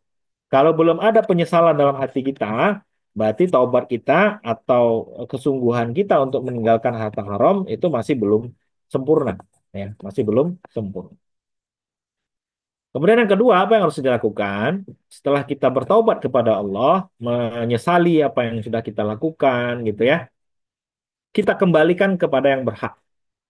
Nah, kalau kita dulu mencuri contohnya, dan kita tahu siapa yang kita curi dan berapa jumlah yang kita curi, maka ini harus dikembalikan ke yang bersangkutan. Jadi jika harta haram itu berasal dari hasil mengambil hak orang lain, maka dikembalikan pada pemiliknya. Jika pemilik sudah meninggal, nah maka dikembalikan kepada ahli warisnya. Jadi eh, uang haram itu kan pada dasarnya bukan hak kita. Nah, kalau kita masih tahu siapa yang punya, maka harus dikembalikan, ya Bapak Ibu ya. Nah, sebaliknya ini yang ketiga. Kalau jika pemiliknya tidak dapat ditemukan atau tidak tahu kita nih Pak, maka harta tersebut harus disedekahkan. Nah, ini yang ketiga, sedekah untuk kemaslahatan. Disedekahkan, Bu. Sebenarnya bukan sedekah bahasanya, Bu ya. Di di apa ya? Diberikan ya, diberikan. Diberikan kepada kepentingan umum atau dialokasikan. Karena sedekah itu punya makna ibadah sebenarnya. Nah, sedangkan harta haram kalau kita kasih ke sosial itu sebenarnya nggak punya nilai ibadah. Jadi sebenarnya kita hanya mengembalikan hak orang, haknya yang punya harta saja gitu ya, bukan niat kita ingin berkorban dengan harta gitu. Nah, untuk kepentingan umum seperti apa?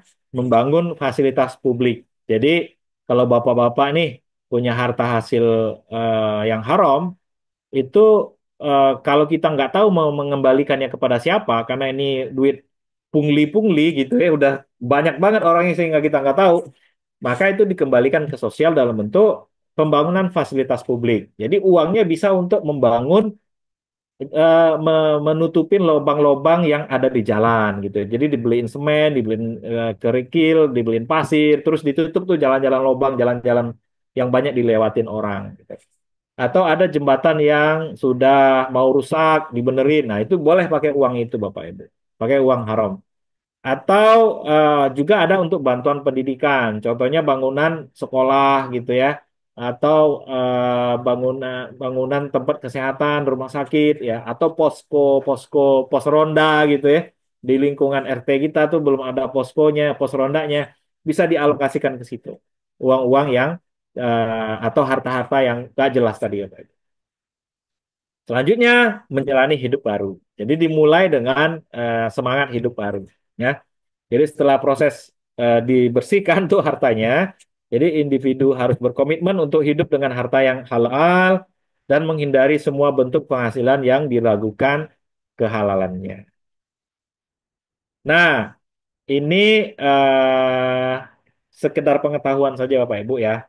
Jadi urgensi mencari harta halal dalam kehidupan modern. Jadi kehidupan kita saat ini tuh sudah jauh berbeda Bapak Ibu dengan kehidupan 20 tahun yang lalu. Ya, karena sekarang ditandai dengan serba mudah melalui digital.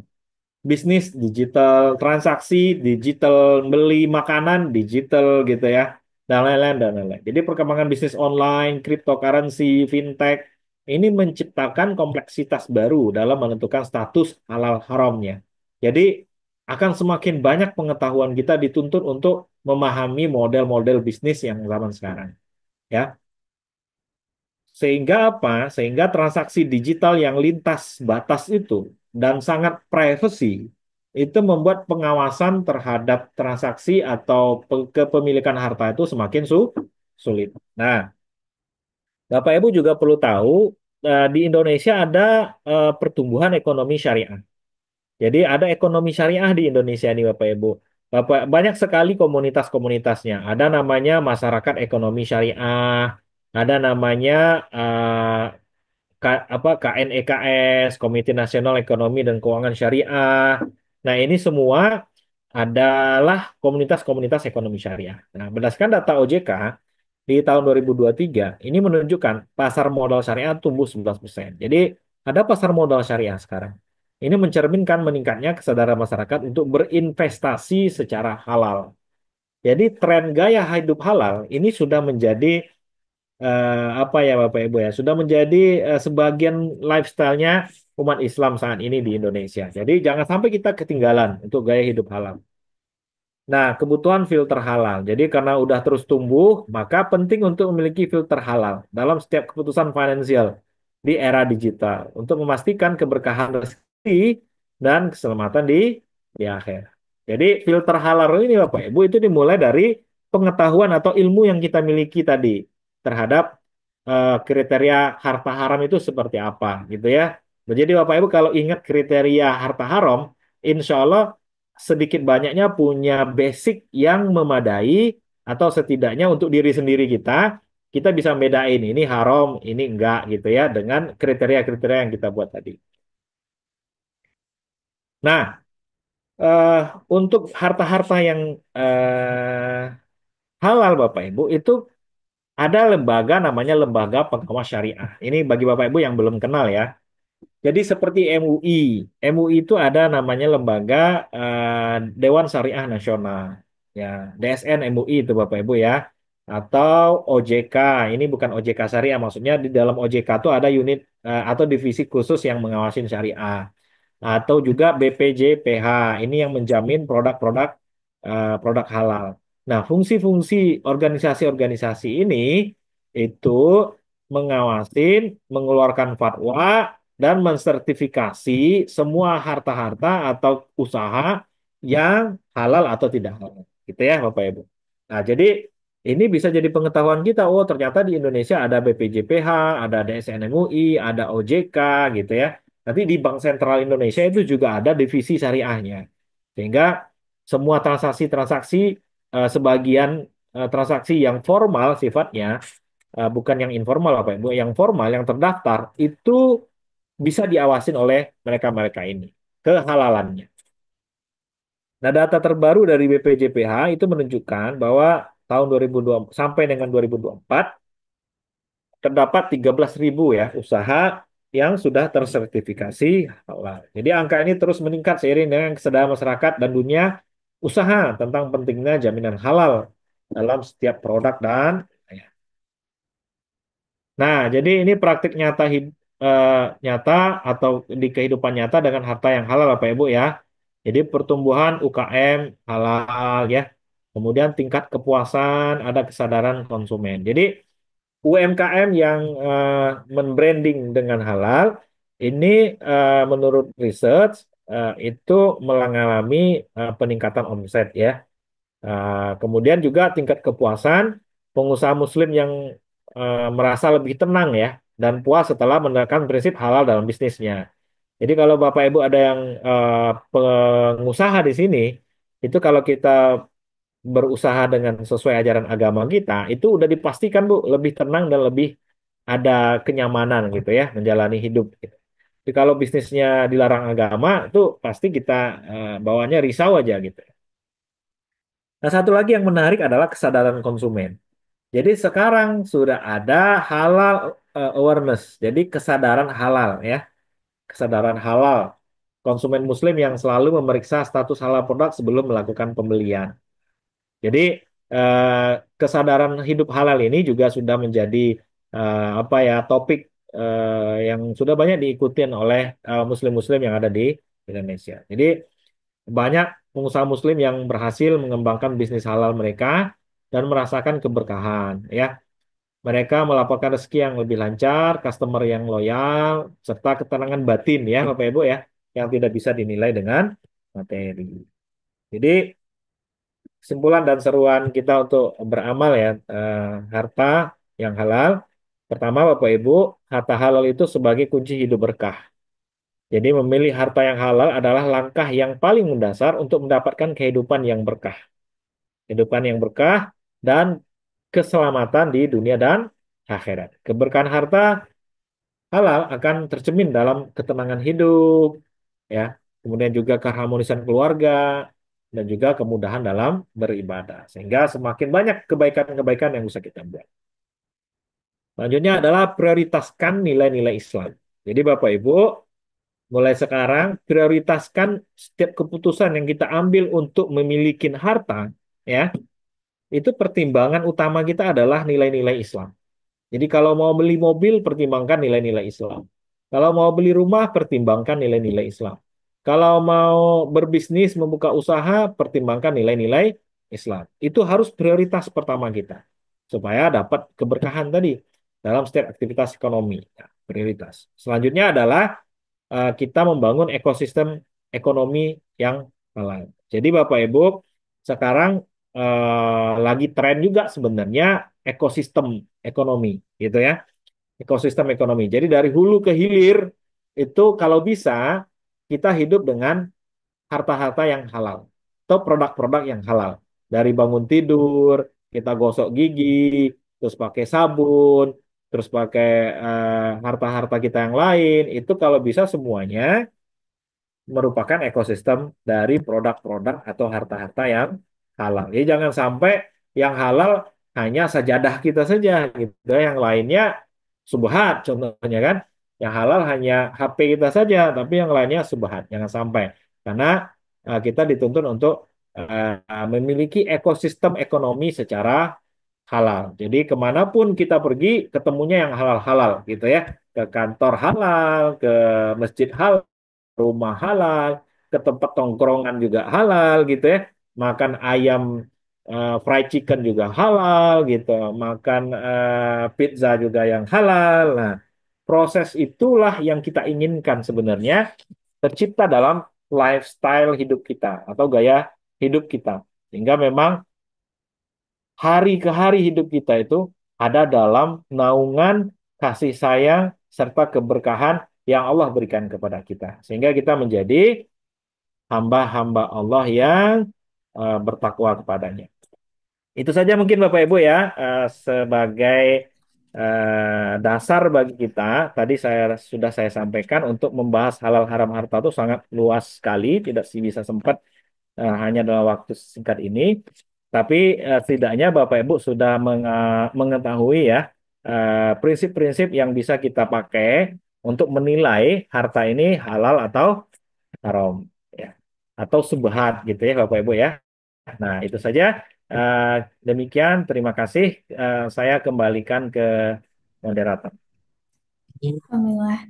Terima kasih banyak kepada Pak Deki. Alhamdulillah lumayan itu ya apa namanya spesifik sekali harta halal dan haram. Terima kasih atas ilmunya. Nah, saat ini kita akan membuka sesi tanya jawab. Siapa dari teman-teman atau Bapak Ibu yang ingin bertanya lebih dulu? Silakan bisa menulis di kolom chat atau raise hand.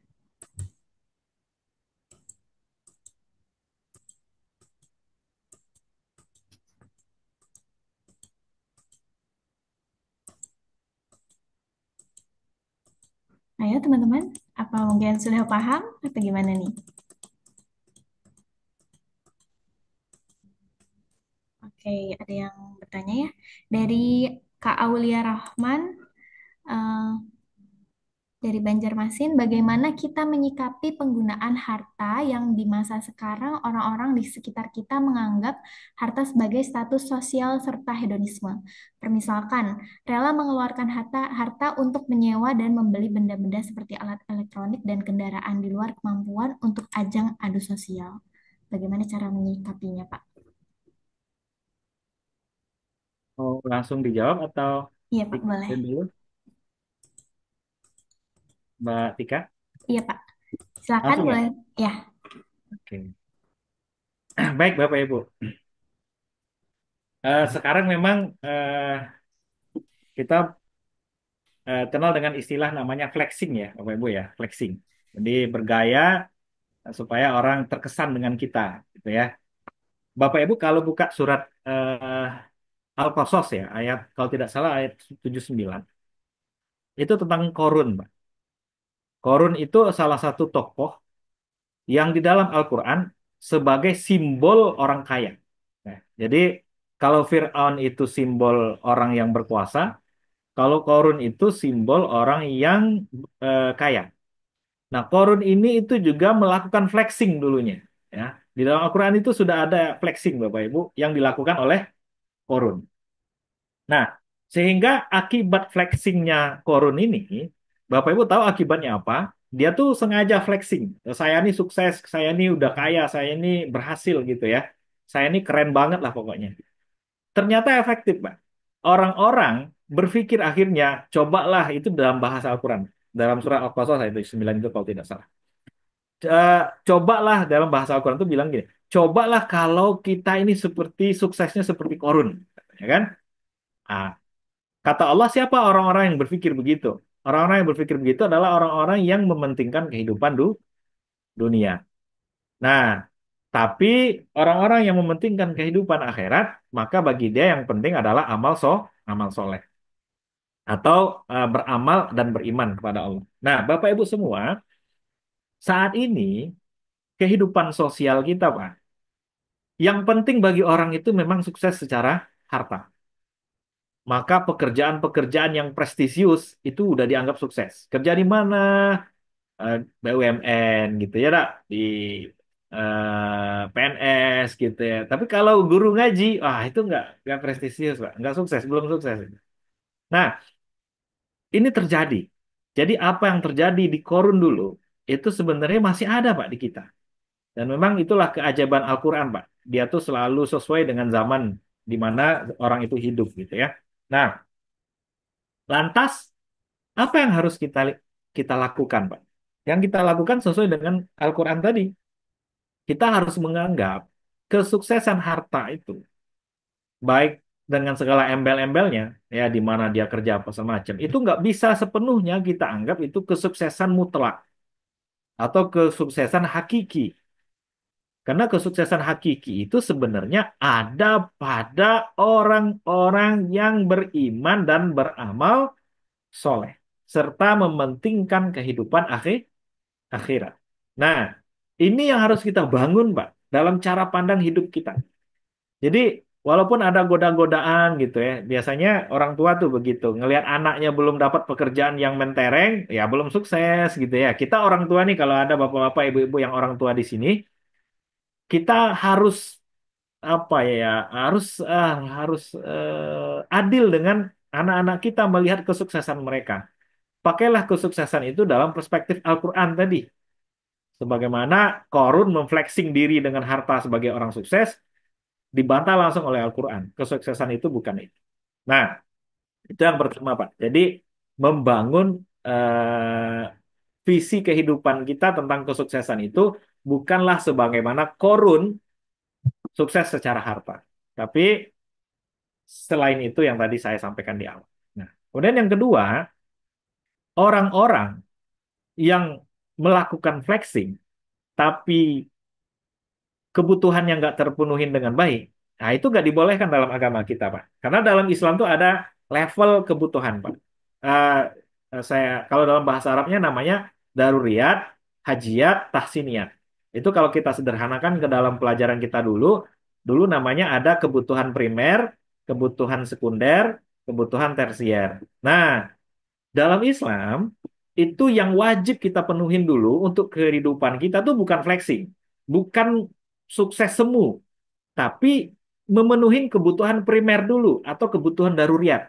Apa kebutuhan primer, Pak? Sandang, pangan, papan, pendidikan, kesehatan. 5. Ini harus dipenuhin dulu, Pak. Jadi nggak boleh menurut sebagian ulama, bahkan menurut Abu Zar Al-Ghifari ini salah seorang sahabat Nabi, itu nggak boleh flexing dulu sebelum kebutuhannya terpenuhi, Pak.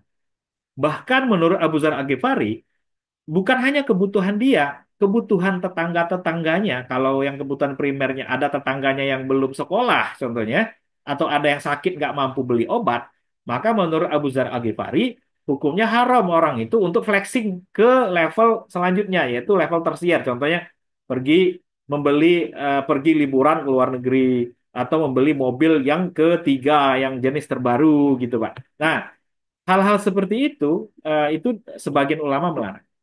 Ya, sebagian ulama melarang. Jadi, rentetan pemenuhan harta dalam Islam itu ada tangganya.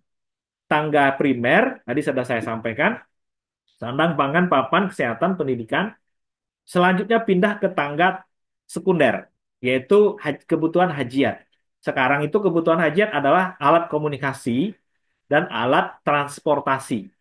Jadi punya motor atau punya mobil atau punya handphone, punya komputer, ya alat-alat yang terkait dengan pekerjaan kita.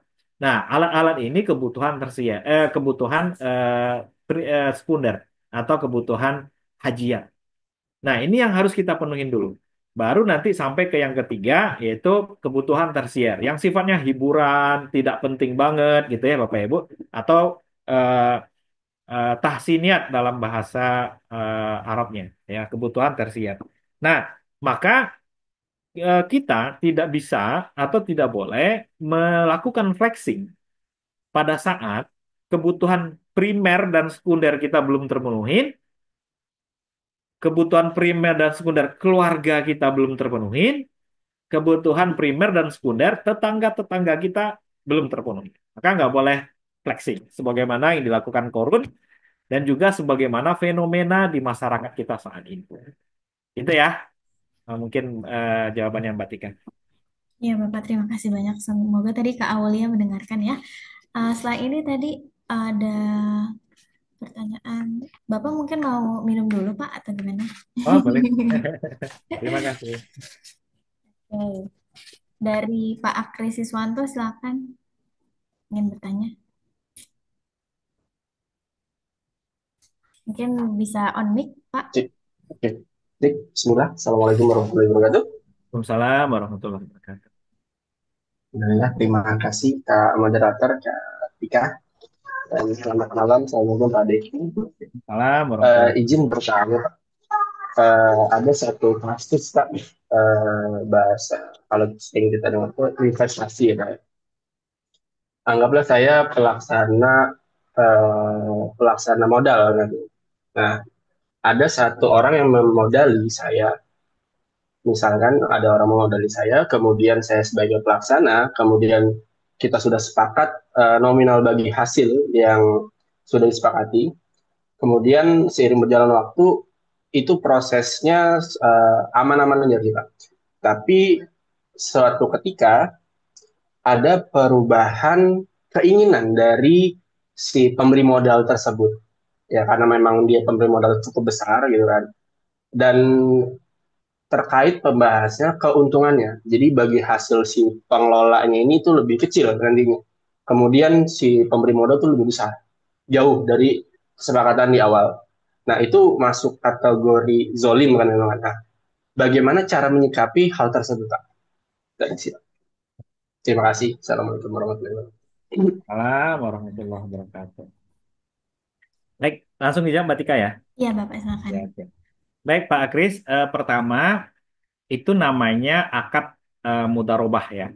Akad mudarobah. Jadi satu ada yang punya modal, satu yang sebagai pengelola. Pemilik modal ini namanya sohibul mal, sedangkan pengelola namanya mudorib. Mudorib. Jadi antara mudorib dan sohibul mal melakukan akad namanya mudarobah. Oke.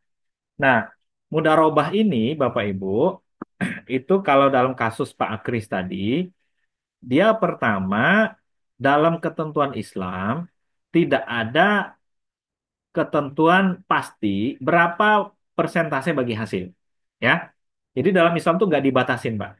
Mau 50-50, mau 60-40, mau 10-90, mau 80-20, silahkan.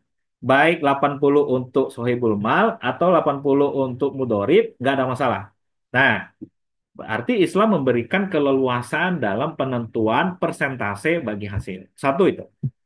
Yang kedua, apa yang membuat itu disahkan secara Islam? Yang membuat disahkannya itu kerjasama dan Islam adalah kesepakatan antara yang punya dana atau sohibul mal dengan pengelola, yaitu mudorib.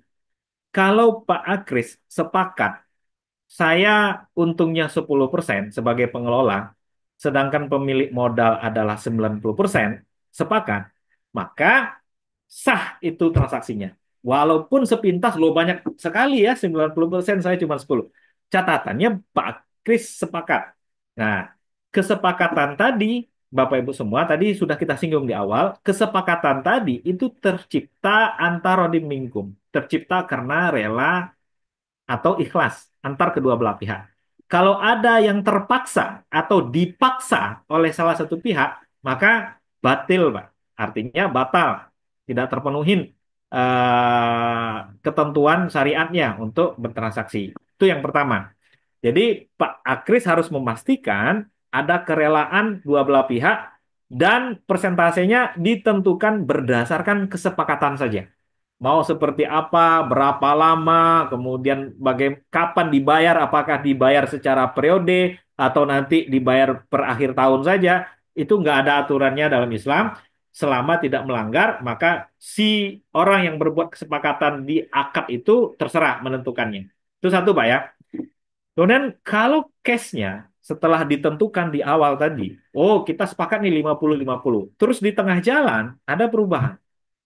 Nah, perubahan ini kembali ke sistem awalnya. Perubahan ini boleh dilakukan dengan catatan kedua belah pihak sepakat untuk merevisi akad itu. Dan akad itu pun berlaku hukum yang awalnya tadi, yaitu harus tercipta saling sepakat dan saling ikhlas dan ridho dengan ketentuan yang baru. Kalau ada yang tidak ridho atau terpaksa dengan ketentuan baru, maka itu tidak sah. Berarti eh, dalam kasus Pak Akris tadi saya nggak nangkap apakah perubahan kedua itu bisa terjadi itu karena kerelaan atau tidak. Nah, kalau dia terjadi karena kerelaan, berarti berlaku itu, Pak. Berlaku. Dan kata Rasul, kalau sudah sepakat dua orang, maka kewajiban kita selanjutnya apa? Mematuhi poin-poin yang kita sepakatin itu. Jadi kewajiban kita muncul, Pak, setelah sepakat. Jadi Bapak Ibu kalau mau membuat kerjasama, sebelum benar-benar sepakat, jangan gampang-gampang saja. Amanlah itu, kan banyak yang begitu, Pak. Amanlah itu, nantilah gitu ya. Itu bukan sistem Islam. Itu bukan sistem Islam. Karena nanti bisa jadi goror dia. Bisa jadi nggak jelas, Pak. Saya punya kasus begini nih. Saya punya kasus dulu sewa tenda, Pak. Sewa tenda ke temen.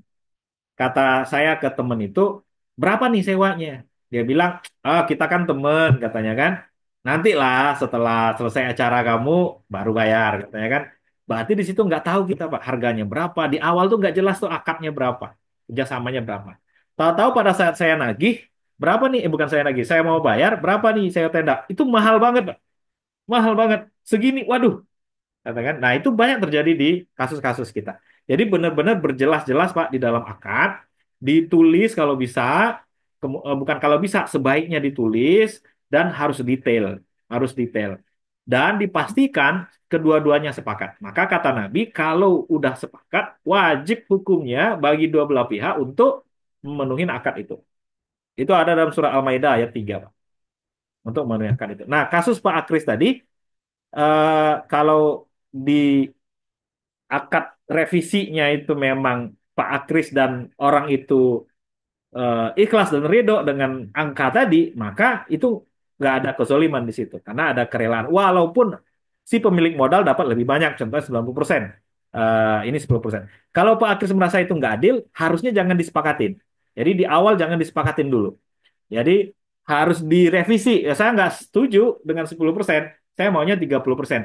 Kalau nggak setuju dan nggak ikhlas, maka tidak akan pernah terjadi akad, Pak. Ya, nggak akan pernah terjadi akad atau nggak akan pernah terjadi kerjasama. Gitu mungkin Pak Kris ya. Ya, iya, ini Zat. Eh, untuk menanggapi yang tadi ya. Jadi konteksnya itu ketika eh, akad yang tengah-tengah itu muncul, ya, akad yang tengah-tengah itu muncul, kemudian kan ada ketidaknyamanan bagi saya, dan saya lebih memilih, sudahlah, apa namanya, saya tidak melanjutkan, terus kemudian saya lebih memilih diberi komisi, berarti kan pindah akad, jadi akadnya wakalah bil ujroh, ya kan. Pindah komisi. Nah itu boleh atau tidak, Ustaz? Boleh dan tidaknya tuh kembali lagi kalau dua-duanya sepakat, Pak. Berarti Pak Akris harus memastikan Pak Akris juga yang si pihak tadi dan Pak Akris sepakat berarti menghentikan akadnya. Jadi bisa saja Pak, nggak ada problem selama dua orang sepakat. Nah, kalau satu saja yang nggak sepakat, berarti nggak boleh. Namanya one prestasi ya, atau melanggar perjanjian, melanggar ketentuan. Kalau contohnya kerjasama kita masih 1 tahun lagi nih, Pak. Tapi saya ngusul ini kayaknya nggak bagus nih. Terus saya ajak Pak Kris ngomong, Pak, kita sudahin aja yuk akad kita nih, kerjasama kita nih. Saya ngerasa ini ada gimana-gimana gitu ya. Walaupun akad kita ini sampai 1 tahun setelahnya, Pak. Masih 1 tahun lagi contohnya waktunya. Kalau Pak Kris, iya Pak Deki, kita akhirin aja lah ya. Ya udah kita sepakat sampai di sini. Maka is problem, Pak. Berarti udah akadnya sampai di situ. Nah, mau direvisi akad juga nggak ada masalah. Selama, kata kuncinya tadi Pak, selama dua-duanya itu setuju atau sepakat, Pak. Nah, ada juga yang nggak sepakat, ya, ada juga nggak sepakat, Pak. Akhirnya jadi problem bisnis, ya kan? Yang satu nggak mau, yang satu mau. Maka Islam punya untuk konteks di Indonesia, Pak, Islam punya solusinya. Maka dibawalah ke Badan Arbitrase Syariah Indonesia. Jadi diselesaikan oleh pihak ketiga, Pak. Nah, pihak ketiga nanti yang menyelesaikan. Pihak ketiga ini bisa berbentuk lembaga, lembaga arbitrase, bisa terbentuk, bisa jadi orang yang kita percaya oleh dua belah pihak. Jadi saya dengan Pak Akris mempercayai Pak Joko contohnya. Maka kita minta Pak Joko untuk memberikan penengah di antara persoalan yang kita nggak sepakat untuk mengakhiri ini. Nah, itu gimana nanti solusinya? Nah, itu bisa, Pak. Jadi solusinya bisa begitu, karena nggak semuanya nanti akan sepakat kan kalau dihentikan kerjasamanya. Pasti mungkin ada salah satu yang merasa rugi. Nah, jalurnya seperti itu. Kita minta pihak ketiga kalau nggak bisa diselesaikan. Kalau pihak ketiga secara individual nggak bisa, maka hukum di Indonesia membuat semacam badan namanya Badan Arbitrase, Pak. Yang arbitrase ini ada yang syariah sudah sekarang. Jadi sengketa-sengketa syariah, muamalah itu biasanya di bank-bank syariah itu bisa diselesaikan di Badan Arbitrase Syariah Indonesia. Kalau nggak selesai juga di situ, Pak, baru naik lagi dia nanti ke pengadilan agama. Jadi benar-benar diselesaikan secara hukum di pengadilan agama. Siapa yang bersalah, siapa harus membayar apa gitu, Pak. Nah, pengadilan agama inilah nanti ketok palunya. Siapa dan bagaimana seharusnya kerjasama ini diselesaikan. Gitu, Pak. Kalau tidak ada kesepakatan. Jadi tidak ada kesepakatan tuh nanti bisa berjenjang sampai ke atas penyelesaiannya. Tapi kalau sepakat-sepakat aja, it's no problem, Pak. Mau diakhirin, sepakat diakhirin berdua, ya sudah gitu ya. Berarti kita sepakat, ya lanjut gitu. Itu mungkin Pak Kris ya. Oke, terima kasih banyak Pak Deki. Terima kasih juga Mas Akri sudah bertanya. Selanjutnya ada yang ingin bertanya dari Kak Aulia dulu ya. Silakan Kak Aulia bisa on mic. Ya, Tes, tes, apakah kedengaran? Sudah jelas? Terima kasih banyak. Nah, jadi menanggapi pertanyaan yang pertama tadi, em, mungkin sedikit tambahan pertanyaan. Jadi, bagaimana kita menyadarkan orang yang melakukan flexing dengan nasihat, sedangkan secara nasihat saja itu sulit dinasihati. Kan kayak seperti beralasan kita iri kah atau apakah itu. Nah, jadi kan kalau dibiarkan ini menjadi masalah tersendiri, takutnya di masa depan tuh em, dapat menyebabkan pelaku mencari harta dengan cara yang haram. Jadi solusi dari hal ini menurut Ustadz. Jazakallahu khairan. Baik, terima kasih Pak Aulia Rahman. Jadi bagaimana menyadarkan orang yang flexing gitu Pak ya. Ini sulit Pak, sulit. Apalagi kalau harta itu sudah mendarah daging dalam hatinya gitu ya. Karena harta itu punya sifat dasar itu kita sangat mencintainya Pak. Nggak ada orang di dunia ini yang nggak senang dengan harta Pak. Ya, itu sifat dasarnya harta. Nah, yang kedua kita harus belajar dari Al-Quran. Nah, Al-Quran itu metodenya itu diingatkan. Yang pertama diingatkan memang Pak. Itu yang dilakukan oleh Nabi dulu dengan Sa'labah juga Korun tadi.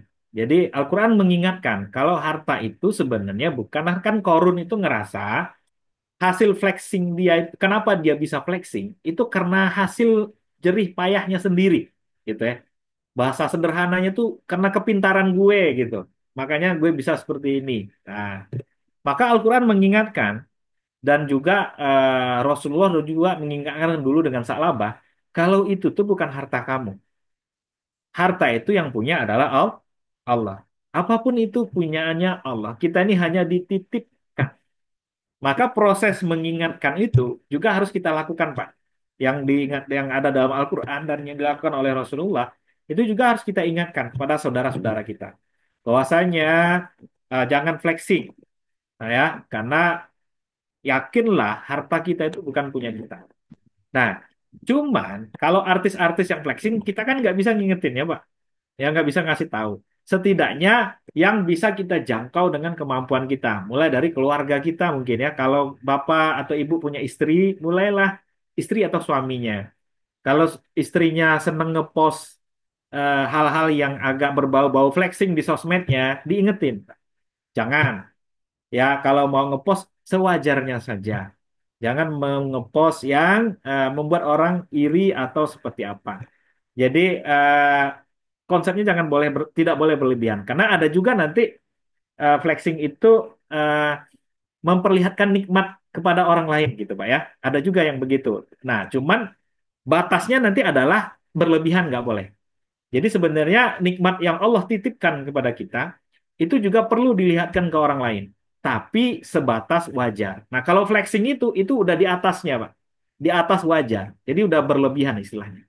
Nah, kita yang harus mengingatkan, mulai dari orang yang bisa kita ingatkan. Kalau punya keluarga, punya istri, punya anak, punya suami, kita mulai dari situ dulu. Atau orang tua. Itu nggak gampang memang Pak. Ini masuk nanti kepada fikih dakwah ya. Kalau fikih dakwah itu memang untuk memberikan kebenaran kepada orang itu ada step-stepnya. Dari mana dulu, kemudian apa dulu yang harus kita lakukan dan lain-lain dan lain-lain. Nah, yang kedua, setelah kita ingatkan Bapak Ibu, jadi eh, kita harus membangun sebenarnya kan gini Pak. Orang itu bisa baik kalau sistemnya baik ya. Jadi walaupun orangnya biasa-biasa saja, saya contohkan gini Pak. Dulu ada yang bilang gini, kalau kita ke Singapura Pak, ya ke Singapura, orang yang kalau tinggalnya di Indonesia itu biasa buang sampah sembarangan, kemudian dia pergi ke Singapura Pak, itu dia takut Pak buang sampah sembarangan gitu. Karena di sana jadi persoalan. Nah, sebaliknya juga, kalau orang Singapura yang udah terbiasa buang sampah di tempatnya, terus dia pergi ke Indonesia satunya. Maka orang yang terbiasa pun membuang sampah di tempatnya karena sistemnya udah bagus, itu di Indonesia karena sistemnya nggak bagus, iya ujung-ujungnya dia buang sampah sembarangan juga gitu ya. Ah, sudahlah semua orang juga begitu di sini gitu ya. Nah, jadi kita berharap sebenarnya kalau dalam konteks dakwah Pak ya, itu lingkungan sangat mempengaruhi. Jadi ada sistem yang membangun lingkungan supaya nilai-nilai kebaikan itu muncul. Nah, itulah kenapa salah satu nabi itu harus hijrah Pak dari Mekah ke Madinah. Karena lingkungan Mekah itu udah nggak kondusif lagi Pak. Dia harus pergi ke Madinah karena di situ kondusif. Artinya apa? Kita harus sebagaimana Cina ya. Cina itu yang difleksingkan itu disiplin, Pak. Disiplin. Jadi orang-orang Cina tuh pekerja keras, disiplin. Itu flexingnya. Sistemnya memflexing itu. Gitu ya. Sehingga orang melihat mereka melihat fenomenanya ya fenomena kerja keras, fenomena disiplin, fenomena ulet gitu ya. Nah, kalau kita pergi ke Indonesia contohnya yang dilihat cuman orang flexing semua gitu ya. Karena memang kita tidak ada regulasi atau aturan atau sistem, baik sistem itu formal maupun sistem informal, adat istiadat gitu ya, norma-norma etika-etika yang itu terlembaga dengan baik, yang efektif ya mengcounter flexing. Nah, sehingga memang semua orang tuh kalau mau flexing malu, Pak, gitu ya. Nah, culture itu yang nggak ada di kita. Culture kita ini flexing itu sesuatu hal yang dibutuhkan saat ini gitu ya, karena ada kepuasan ego di situ bahwasanya kita ini orang sukses gitu ya. Nah, itu mungkin yang harus menurut saya Pak ya, yang harus kita lakukan. Pertama memang harus tetap kita beritahu. Yang kedua, kita berharap ada semacam sistem informal maupun formal yang membuat orang kalau mau flexing itu malu sebenarnya gitu ya, malu sebenarnya. Dan itu belum ada Pak, itu memang belum ada. Kita berharap sistem itu lebih efektif. Mungkin itu ya Pak Aulia Rahman yang bisa saya ini kan saya sampaikan. Semoga apa yang telah dijawab tadi dapat ini ya Pak Aulia Rahman. Kemudian selanjutnya ada pertanyaan dari, oh ini dulu, Kak Ramdhani Maulana sudah raise hand, boleh Kak? Silakan kalau ingin bertanya. Assalamualaikum warahmatullahi wabarakatuh. Salam warahmatullahi wabarakatuh. Izin bertanya, Pak. Ya, Ini silakan, Pak. bagaimana pandangan Islam terhadap cryptocurrency sebagai harta atau aset digital? Apakah sudah sesuai dengan prinsip-prinsip syariah? Bagaimana bisa ada negara-negara Islam yang memperbolehkannya, di mana cryptocurrency ini legal untuk dimiliki atau diperjualbelikan, tetapi tidak diakui sebagai pengganti mata uang atau sebagai alat pembayaran. Bahkan di Malaysia sendiri sudah diizinkan berzakat menggunakan cryptocurrency. Itu Pak, terima kasih. Baik, masalah kripto, Pak Ramadhani ya? Ya, oke. Eh, Pertama gini, Pak. Eh, ada dua hal dengan tentang kripto ya. Tadi sudah disampaikan sebenarnya oleh Pak Ramdhani. Satu, kripto sebagai mata uang. Yang kedua, kripto sebagai aset. Ya. Nah, krip, andaikan kripto itu sebagai mata uang, ya, kalau kripto itu sebagai mata uang, maka hukum memperjualbelikan kripto itu nggak boleh, Pak. Nggak boleh, itu haram. Ya. Nah, eh, yang kedua adalah kripto sebagai aset, gitu ya. Nah, kripto sebagai aset ini menarik, Pak. Apa yang dimaksud aset dalam Islam, gitu ya? Kalau dalam definisinya tadi, Pak, definisinya tadi yang di awal kita lihat tuh dalam dalam apa kita tadi itu namanya dalam PowerPoint kita tadi, yang dimaksud dengan harta atau aset itu adalah sesuatu yang memiliki nilai manfaat. Nah, sesuatu yang memiliki nilai manfaat, Pak. Contoh, gelas. Gelas ini adalah harta. Ada manfaatnya nggak bagi kehidupan kita? Ada, yaitu tempat minum. Laptop itu harta, Pak. Ada manfaatnya? Ada. Nah, ini aset sehingga kita sebut dia aset karena dia punya nilai manfaat. Karena dalam Islam nanti berbeda antara mal dengan materi. Kalau materi itu ya wujudnya saja tapi nggak punya manfaat. Kalau harta atau mal itu materi yang punya manfaat. Nah, maka narkoba itu bukan harta dalam Islam sebenarnya. Karena dia nggak punya manfaat, walaupun dia harta sebenarnya. Nah, sekarang orang tukang cukur rambut. Orang tukang cukur rambut, dia mungkin nggak ada aset wujudnya, tapi punya manfaat, yaitu jasa. Sehingga orang punya rambut yang rapi, gitu ya. Nah, kripto, kalau dia aset, pertanyaan kita tuh dimulai dengan apa manfaatnya? Kalau dia sebagai aset, kita bisa ngapain dengan kripto? Kalau dia sebagai aset, artinya kita nggak, dia bukan mata uang, ya, dia bukan mata uang, tapi hanya sebagai benda. Pertanyaan kita bisa ngapain dengan kripto? Kalau dengan aplikasi, kita bisa bilang itu aset, karena aplikasi bisa membantu pekerjaan manusia. Kayak Zoom nih, Zoom bisa memberikan manfaat, yaitu walaupun wujudnya digital, nggak kelihatan nih, teknologi. Tapi dia bisa membantu kita berkomunikasi, membantu kita belajar, membantu kita bersilaturahmi. Nah, kalau kripto, saya juga belum tahu, Pak. Saya tidak tahu pasti. Manfaat kripto sebagai aset itu apa? Apakah sama dengan Zoom, sehingga manusia bisa terbantu silaturahim, terbantu apa istilahnya tuh belajar dan lain-lain dan lain-lain. Nah, kalau tidak ada manfaatnya sebagai sebuah aset, maka dia tidak bisa dibilang sebagai harta yang bermanfaat. Gitu, Pak. Jadi, tadi kan definisi di awal kita sampaikan harta adalah sesuatu yang memiliki manfaat, punya nilai, ya, kemudian juga bisa dimiliki. Nah, apakah kripto termasuk dalam definisi itu? Dia punya nilai, pasti ada nilainya. Yang kedua bisa dimiliki. Yang ketiga, manfaatnya ada apa enggak? Nah, manfaat itulah yang nanti menempel di belakang harta, Pak. Jadi, semua materi yang dia tidak punya nilai manfaat itu nggak bisa dibilang harta dalam agama kita. Dia hanya materi saja, tapi bukan almal. Kalau bahasa Arabnya harta itu almal. Jadi bukan mal, bukan sesuatu yang memiliki nilai manfaat. Nah, itulah yang bisa dikategorikan halal atau boleh diperdagangkan atau dimiliki secara harta. Baru bisa masuk kelompok harta, Pak. Kalau dia punya nilai manfaat. Saya pribadi belum tahu, Pak, manfaat kripto itu sebagai aset apa. Yang saya tahu, kripto itu sebagai alat tukar oleh orang. Alat bayar ya, alat bayar. Alat bayar, jangankan kripto, Pak, duit kita saja tuh mau diperjualbelikan itu haram hukumnya, sama dengan judi, Pak. Jadi kalau Bapak Ibu trading forex itu hukumnya nggak boleh karena itu menyisir judi. Uang bukanlah barang yang bisa diperjualbelikan. Uang hanyalah alat tukar biasa, Pak. Nah, Malaysia memang melakukan hal yang revolusioner dan sedikit berbeda dengan Indonesia ya, yang memang sebenarnya MUI mengeluarkan fatwa haram untuk kripto.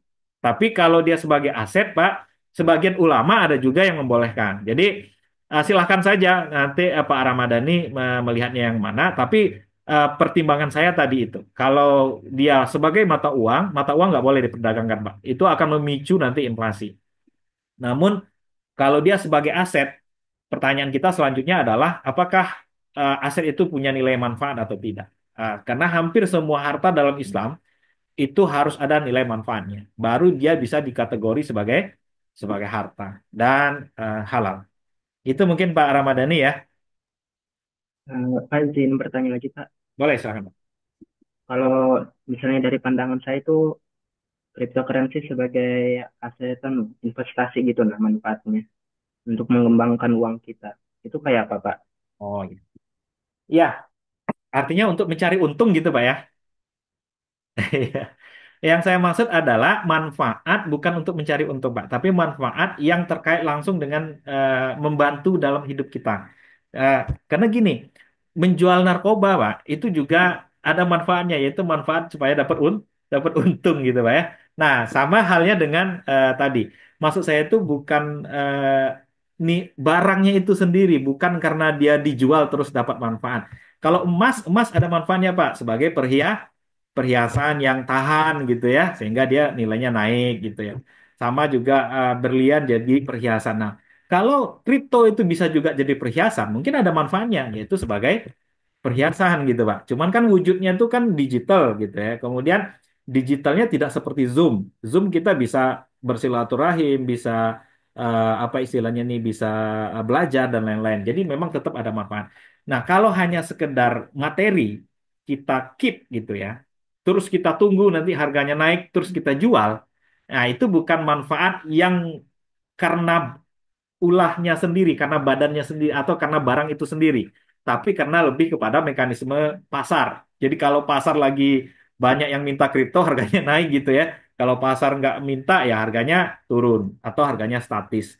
Nah, maksud saya itu adalah manfaat dari barang yang muncul oleh dirinya sendiri, bukan karena trading gitu ya, bukan karena trading. Karena kalau kita keep kripto itu kita baru bisa dapat untung kalau ada aktivitas trading. Kalau nggak ada trading ya nggak dapat untung. Itu mungkin maksudnya Pak Ramadhani ya.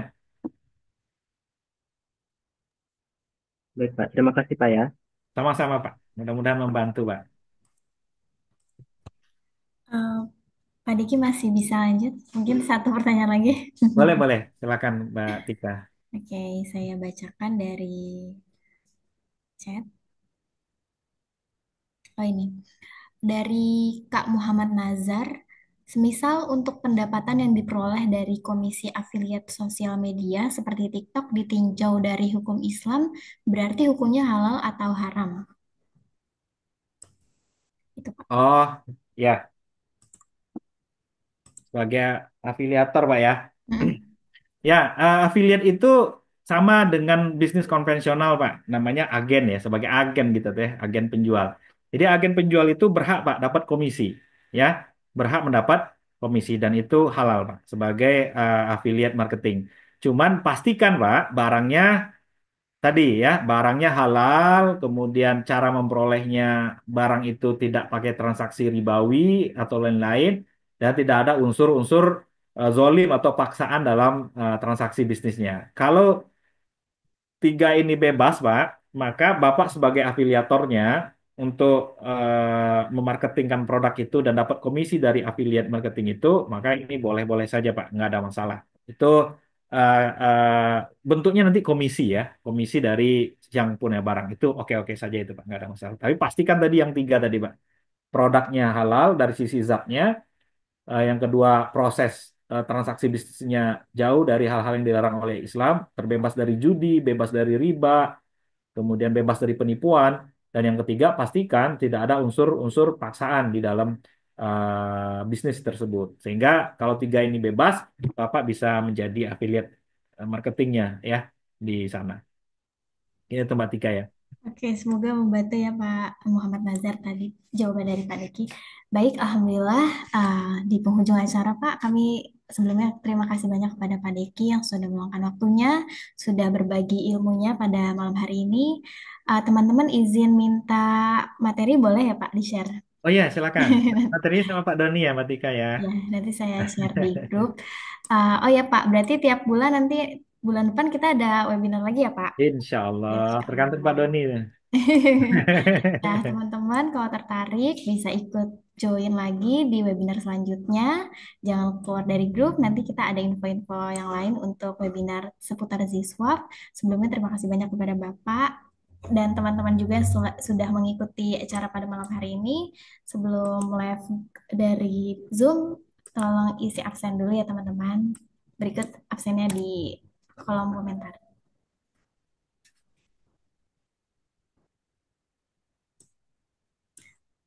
Oke, jadi di dalam absen ini nanti di paling akhir ada nomor rekening teman-teman. Ini tujuannya untuk infak saja untuk pembangunan rumah tahfiz. Nah, teman-teman kalau mau infak boleh berapapun nilainya. Nanti untuk sertifikat kami kirimkan 1 sampai 3 hari ya melalui WhatsApp. Jadi nama dan WhatsApp-nya dimohon untuk jelas supaya nanti dikirimnya dengan benar. Mbak Tika, kayaknya pertanyaan kita masih banyak itu ya. Oh iya, masih mau lanjut Pak? Enggak. Kasihan Iya, iya, iya, siap, pertanyaannya siap. Pak Iya, iya. Diki. Mudah-mudahan di lain Soalnya, waktu ya Bapak Ibu ya. Mohon maaf. Mudah-mudahan hmm, di lain waktu bisa kita ini. iya, soalnya tadi ada yang chat sih Pak, mungkin Kalau kalau tidak. masih ada waktu itu boleh ditanya, kayaknya urgent-urgent yang ditanya itu. Boleh, Iya. boleh, boleh. Tapi Iya, terserah Mbak Tika lah gimana. Oh ya, iya, boleh Pak. Soalnya tadi ada yang chat kemungkinan mungkin jauh ya Pak, beda waktu kan. Jadi Oh kayaknya iya kapan benar, nih benar, benar. Mungkin berakhirnya tempat lain kapan udah jam gitu. 11 kayaknya ya. Benar, benar, benar, benar. Ya, ya, ya, betul, betul. Eh, Kalau misalnya ada pertanyaan kayak gini mungkin boleh nanti gimana ya Pak? Oh, konsultasi aja teman-teman boleh lewat Lasgis. Nanti bisa dibantu jawabnya. Nanti kita konsultasi. Dikasih mungkin nomor konsultasi Lasgis Mbak Ya, Tika. iya, nanti di grup ya teman-teman. Mohon maaf soalnya kayaknya memang perbedaan waktu ya Pak.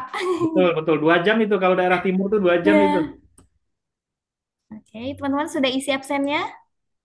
Silakan diisi untuk dikirimkan sertifikat nanti.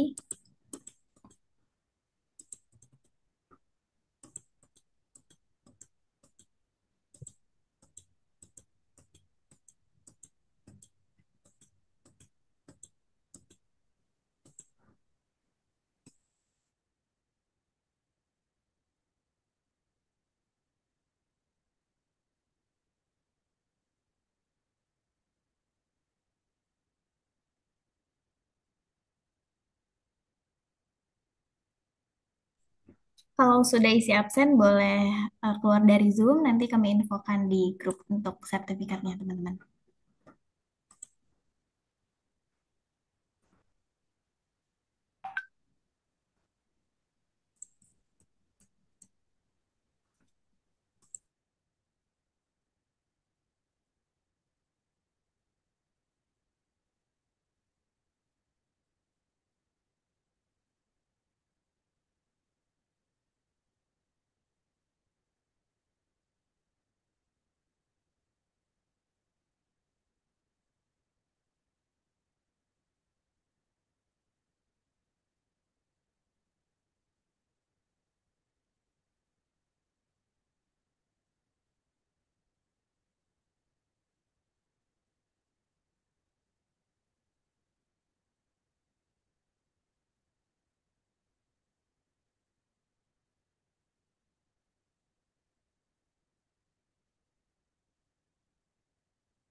Iya, Kak Mariska, kalau misalkan sudah absen, boleh keluar, silakan. Nggak apa-apa.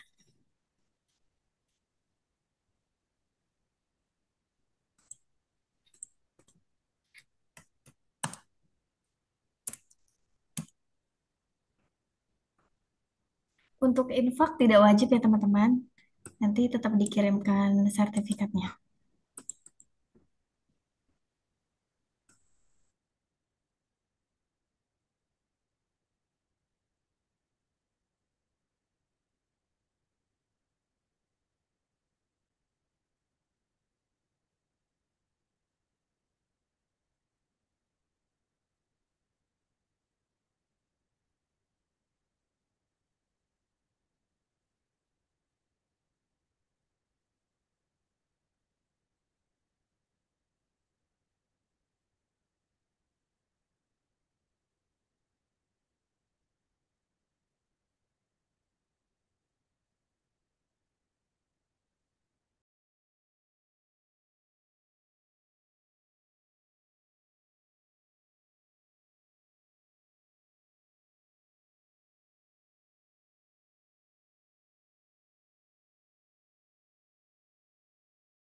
Pak Deki tempo dekat ada rencana ke Jakarta, Pak Deki?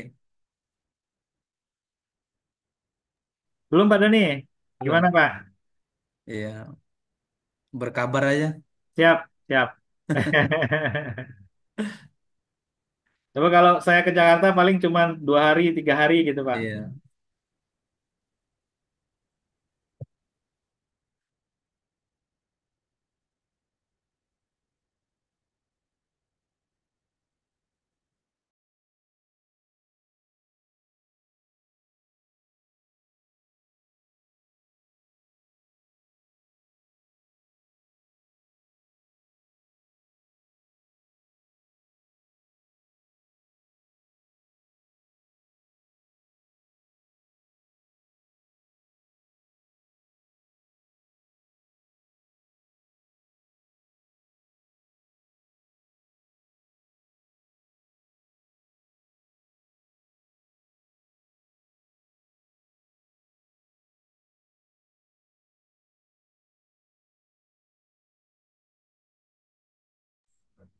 Ayo teman-teman masih ada 40 lagi nih. Siapa nih yang belum absen?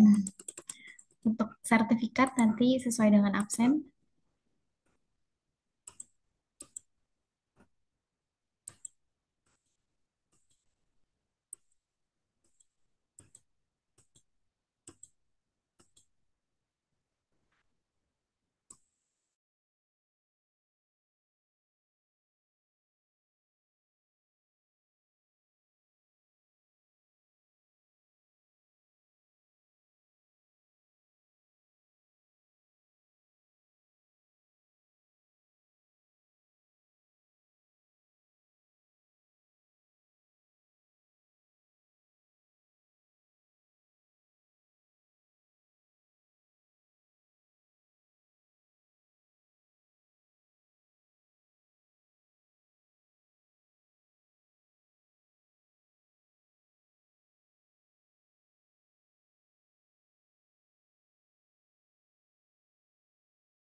Baik, sepertinya sudah ya. Mungkin sebagian nggak ada di tempat nih, teman-teman. Oke, Eh, Pak Deki dan Pak Doni izin terima kasih banyak sudah webinar malam hari ini. Sampai bertemu di webinar selanjutnya. Oh, ini ada lagi baru.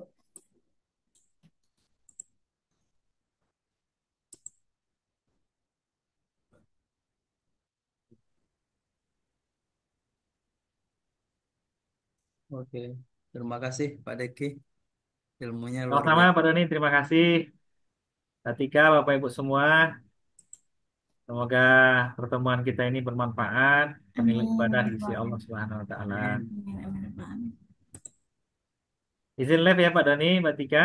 Iya, Ya, Bapak Pak Deki, silakan. terima Ya, kasih. Bapak Selamat Ibu izin malam. live ya. Mohon maaf atas segala kekurangan dan kesalahan. Assalamualaikum. Waalaikumsalam warahmatullahi wabarakatuh. Oke, teman-teman, sudah ya. Saya saya close Zoom-nya ya, teman-teman. Terima kasih sudah hadir malam hari ini. Terima kasih juga sudah mengikuti Zoom-nya yang mendapat sertifikat. Insya Allah yang mengikuti Zoom-nya ya, teman-teman. Dan sudah absen. Mohon maaf jika ada salah-salah kata. Wassalamualaikum warahmatullahi wabarakatuh.